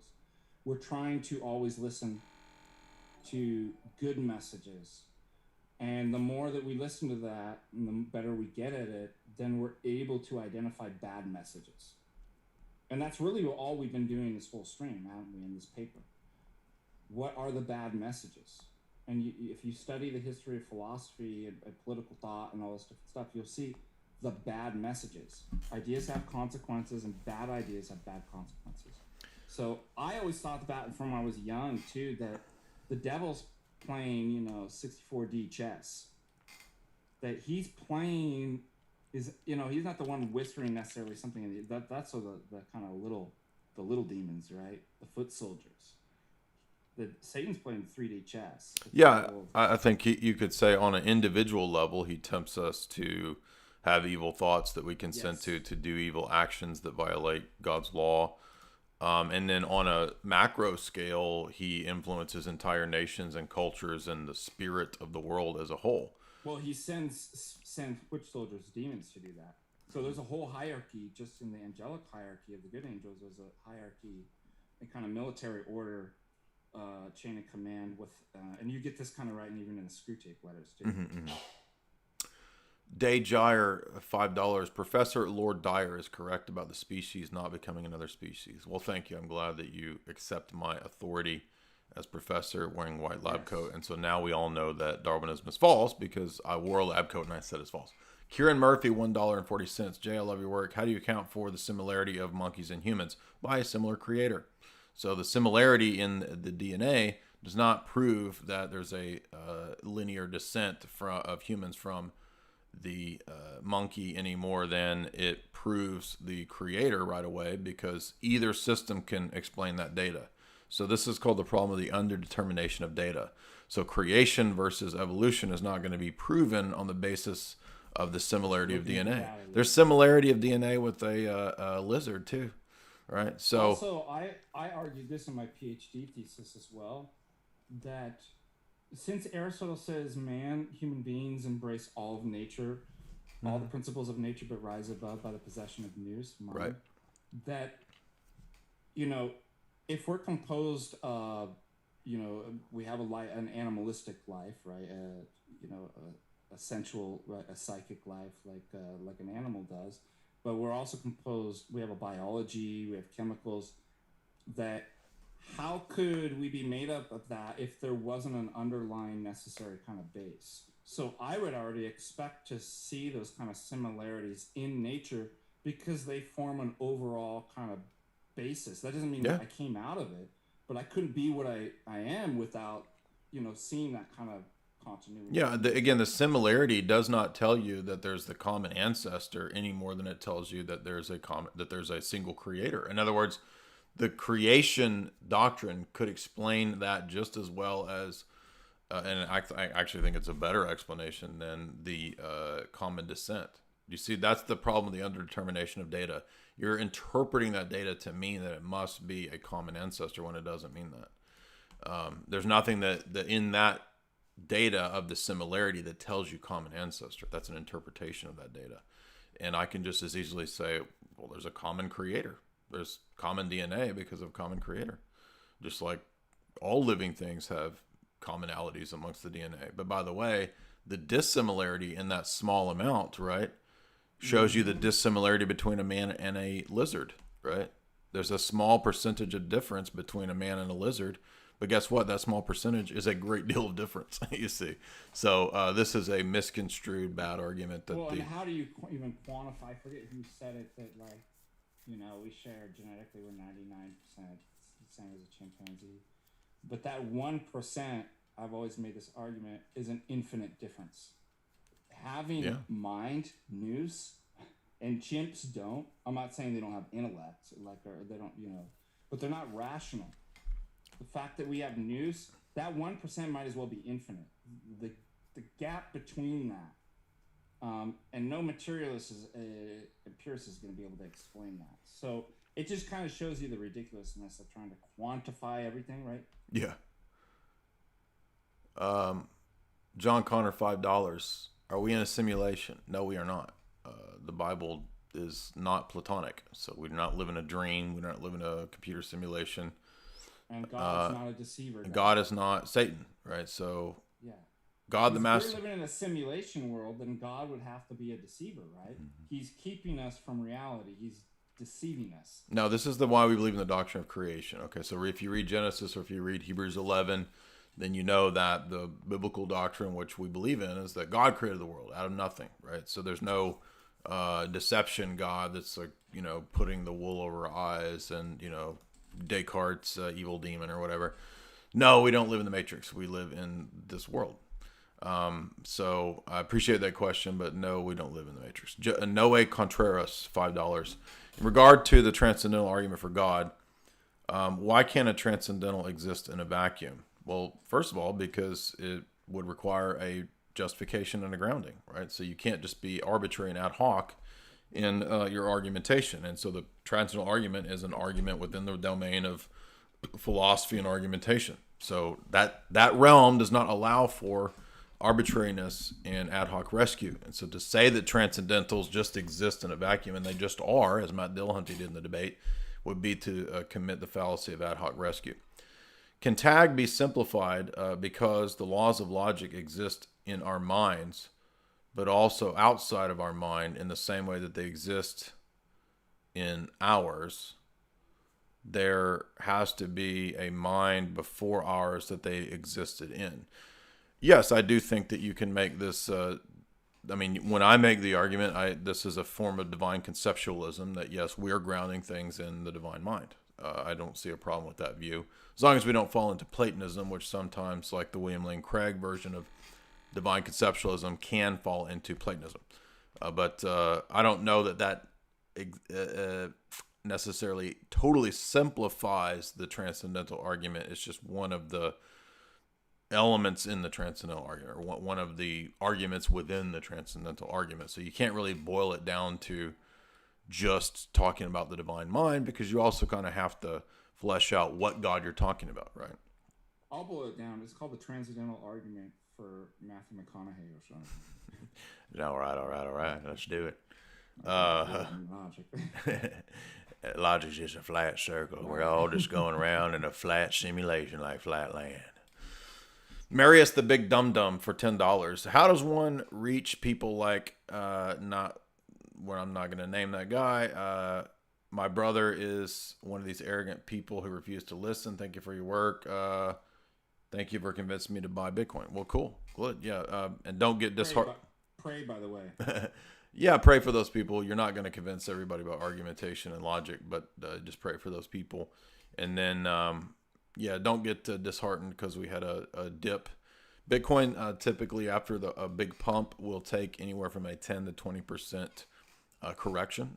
If you've followed Bitcoin for many years, you know that every pump usually has a 10 to 20% correction afterwards before we see the next phase of the pump. So Jay, you know me, I was like kicking myself. I'm like, I should have waited 2 minutes. Well, there's no perfect entry point. You can't figure You can never perfectly know the entry point or the exit point, so No, you can you do your make it, best. And I had a terrible last couple weeks of trades. So, but thank God, at least I had the wherewithal to stop trading. Perfect way. I have a transcendental argument for Bitcoin. Okay, Bitcoin. well, Yeah, so. Just sign up for his $100 logical Bitcoin course, and he will teach you. For merely one Bitcoin, Father Deacon will teach you the secrets of Bitcoin. Not a troll, $5. Why believe all this stuff when there's no historical evidence? Okay, well, first of all, I will make the transcendental argument to believe all this stuff, which is a stronger argument than mere historical claims and evidence. And secondly, there is historical evidence. So you're wrong on both accounts that there is historical evidence for Christianity. You say Jews were pagans influenced by Zoroastrianism. This is actually a 100-year-old critique that scholars no longer make anymore. So it is actually not the case that Jews were influenced by Zoroastrianism. There's very significant differenes between. Perry Robinson has a great. Perry has a good take on that. Does he have an essay on that point at? I think so, and because there was a guy at our dialogue that would make this argument. An atheist that was trying to make this. Yeah. And he's from Yale, like I expected. This is a 100-year-old higher critical argument that people don't make anymore. But and Perry just ripped it apart. Like Perry did an awesome job. Yeah. So if you go to Energetic Procession, there's probably an essay there dealing with this objection. But there's really significant differences between even the Judaism of Jesus' day and its theology in relation to Zoroastrianism. The times don't even match up. And so there's a whole bunch of arguments. Yeah, there is no proof for the Exodus or Jericho's conquest. Well, actually, let me allow you one obvious proof, which is the Bible itself. So these people just say that there is no proof, there is no historical documentation or evidence. Well, the Bible itself is a one historical document that has actually a wide amount of textual veracity behind it. So what titration test did you do? Yeah, right. What was the pH level on that? I mean, if it doesn't fit my criteria for evidence, then... And by the way, not a troll. I appreciate your $5, but you make this interesting sort of flip there, where you say that there's no proof for Exodus or Jericho, by which I assume you mean evidential, empirical proof, but do you actually think that there's evidential empirical proof for what happened 5 million years ago, or for the idea that one species can transmutate into another species? Actually, there is zero evidence for that. There is evidence for adaptation. There is zero evidence for one species becoming another species. And at this point, usually the Darwinists will say, species doesn't actually exist. That's just a name that we created to classify different things. It doesn't actually exist. Well, if it doesn't actually exist, then DNA doesn't actually give you, right, one type of thing producing another type, or that same type of thing. But it does, right? Whales always produce whales. Whales never produce bears, okay? So one species code never produces another species code. And that is one of the strongest proofs against this ridiculous transmutation theory. So the fact that people observe mice in one setting, having their fur go from gray to brown due to environmental factors, that has nothing to do with proving that the mice will eventually turn into a muskrat or a mink or whatever. Okay. There's zero proof of that. Nobody has ever empirically verified anything like that. The fruit fly bullshit also doesn't work, and there's plenty of things that debunk all that fruit fly stuff, by the way. Noe Contreras, $1. I just want to say that your channel has very much influenced me in the last few months. Glad to hear that. Thank God for you and your work. I pray that God continues to bless you and your family. Thank you. Well, thank you, Noe, and I appreciate your tag questions, and I'm glad to continue to answer them to the best of my abilities. Dyer 888, what are your thoughts on possible DNA assimilation into the human genome from fertility cult rituals involving animals? I guess you could say when we eat animals, we absorb their DNA into our being and into our DNA to some degree, but I don't think that changes necessarily humans to be something other than human. I mean, I believe that things have essences. Okay. So I don't believe that everything is just kind of chaos and flux and turning into every other thing over millions of years. There are specific kinds, right? There are common ancestors, for example, between a wolf and a puppy, a Labrador or whatever. There was some common ancestor for dog. Okay. But that doesn't mean that therefore there was a common ancestor between a whale and a dog. Okay. So fish were created a different species, a different kind from a dog. Okay. So, but I don't think that cult rituals like caused our DNA to like turn into something else. Like the cavemen were doing cult rituals. So maybe you're thinking of the Terrence McKenna theory. Like he has this chapter where he talks about monkeys started doing acid from mushrooms, and then that's how they developed human consciousness, right? I don't believe that. Vazcaz, $5. Jay, can you recommend a good book on epistemology? Well, the one that Father Deacon recommends is the Bonjour text on epistemology. It's a mint green book that's really good. I would recommend that as it gives an overview of the domain of epistemology. In what sense was Jesus tempted, since he could not be tempted in any way like portrayed in The Last Temptation? Right. So The Last Temptation of Christ is a blasphemous movie that presents Jesus as just another dude. But Jesus was not subject to Adam's ancestral or original sin. Right. So he's born of the virgin so that he avoids the corruption proper to human nature in terms of the blameful passions that are passed on to everyone. However, when he assumed the flesh that he assumed from the Virgin Mary, he did take on the blameless passions by will. So he willed to take on the mortal state in order to raise it and deify it above even the blameless passions.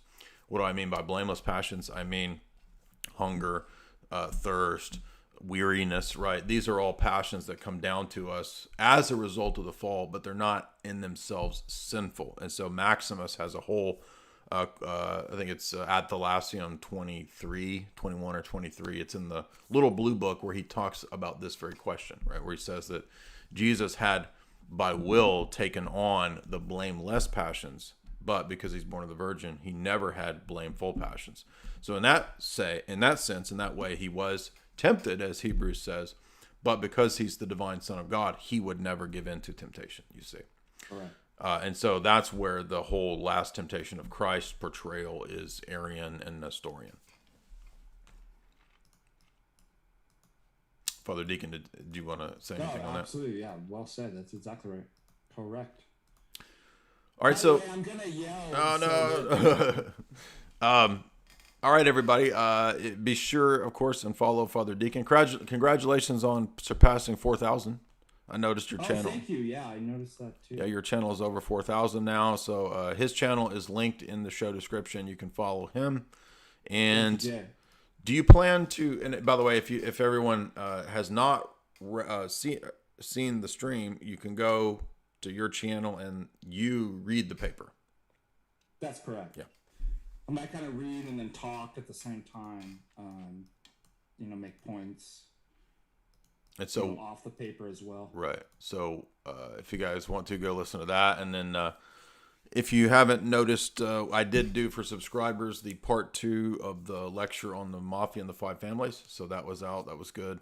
Did a whole bunch of research this weekend on serial killers. So a lot of new evidence turned up in regard to weird connections with the serial killers that I didn't know before. So kind of following in the train of Dave McGowan's book,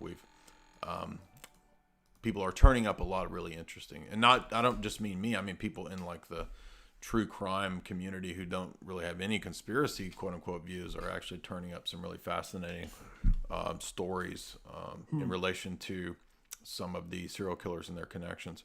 Noe Contreras, $1. This is for Father Ananias. Any argument against Pentecostals or people convulsing and speaking in tongues? So he's asking you, Father Deacon, how would you argue against the Pentecostal practice of kind of flopping around and talking gibberish? Yeah, well, so scripturally, glossologia and analyzing those were actual tongues, and that our God is not a God of confusion. I have been, before becoming Orthodox, when I was Protestant, to Pentecostal churches, and I immediately, I came from, I actually went to Calvary Chapel, evangelical background, and going there, so it wasn't that I wasn't unfamiliar with that kind of style, like I was a Presbyterian or something like that, going, oh my gosh, what is it? But when I went there and experienced that, I definitely knew that it wasn't a spirit of God, and it was a type of possession. And the reason why I could say that is because I've been in several circumstances in my life, like kind of mob mentality and riots. And the idea is that, and a lot of the kind of like Frankfurt school people talk about this too. They take on several different things, like cults do. They decrease rational kind of thought and discursive reasoning and analysis. And they tend to like mantras, right? No justice, no peace, no justice. And what you start to realize, you have a loss of individuality. And then you kind of have like a group spirit, like an animal spirit, like being in this kind of mob mentality where you're no longer yourself anymore. And you're kind of taken away. There's literally like possession of spirit. That is the same sort of thing that I felt in Pentecostal movements when they're doing that. That I knew even at like 18 years old that like there's something demonic here. Like this is a possession. You don't lose your identity and rational faculties and start speaking non-intelligible gibberish language. So I'd say both from scriptural, from an analysis of like psychology and cults and possession, that it's quite clear that it is a spirit. It's just not the spirit of God. Yeah, also Father Stephen Rose's book, Orthodoxy and the Religion of the Future, has a really good section treating of the charismatic movements and the errors there. By the way, the last stream that I did a couple of days ago comparing Roman Catholicism and Protestantism, and then at the end, second half of that talk, the one that I did that was about 3.5 hours, I critiqued dispensationalism and charismaticism too. So I'll put that link right there if you want to. Jay, I was going to ask you, Aleister Crowley's parents, were they Pentecostals or were they? No, they were Plymouth Brethren. So they were dispensationalists. They were dispensationalists, yeah. But no, the Plymouth Brethren, even though they were dispensationalists, they had a tendency to kind of puritanical attitudes. Yeah, that's right. And so Crowley would often talk about that. He always resented that puritanical. He should have joined the Pentecostals. Well, actually, Crowley had an appreciation for Pentecostalism because he thought that the direct possession that the charismatics and Pentecostals engaged in was something that the Crowleyans should strive for. He actually said so. Yeah, that's right. All right. Thank you, everybody. That was a great stream. Sorry about our sound issues. We tried the best we could. We couldn't get it all ironed out, but maybe next time we can figure it out. I don't really think it's Father Deacon's fault or mine either. If you noticed, we had the same problems yesterday with Cotel, and really it has to do with the constant updates. So anytime Streamlabs updates or anytime you get Mac updates, they have to be compatible, and it's a big hassle. zoom Yeah, up. I was actually thinking it was a thing through YouTube, because what I started noticing in the chat is some people saying, I can't hear some people saying it's perfect at the same time, which means Who that knows? it was, it wasn't something from you or me. Like, that's something, I don't know if it's because of the updates and the way that it's, because you're receiving my sound perfect, but when it goes through YouTube, Well, then it gets messed up. So a lot of times too, when updates happen, it resets all the settings that you had to default, and that messes everybody up too. So I don't know if that happened to you, but I'm just saying that was what happened to me in Cotel. But anyway, we got another one from Dyer. He says for $5, this deacon speaks soothing, soothe. God bless you, gentlemen. Well, thank you, Dyer. That's Thank you. name sounds familiar. It almost sounds like seems like something hitting home. I don't know, but it's an almost cool name. All right, thank you, Father Deacon. Thank you, Jay.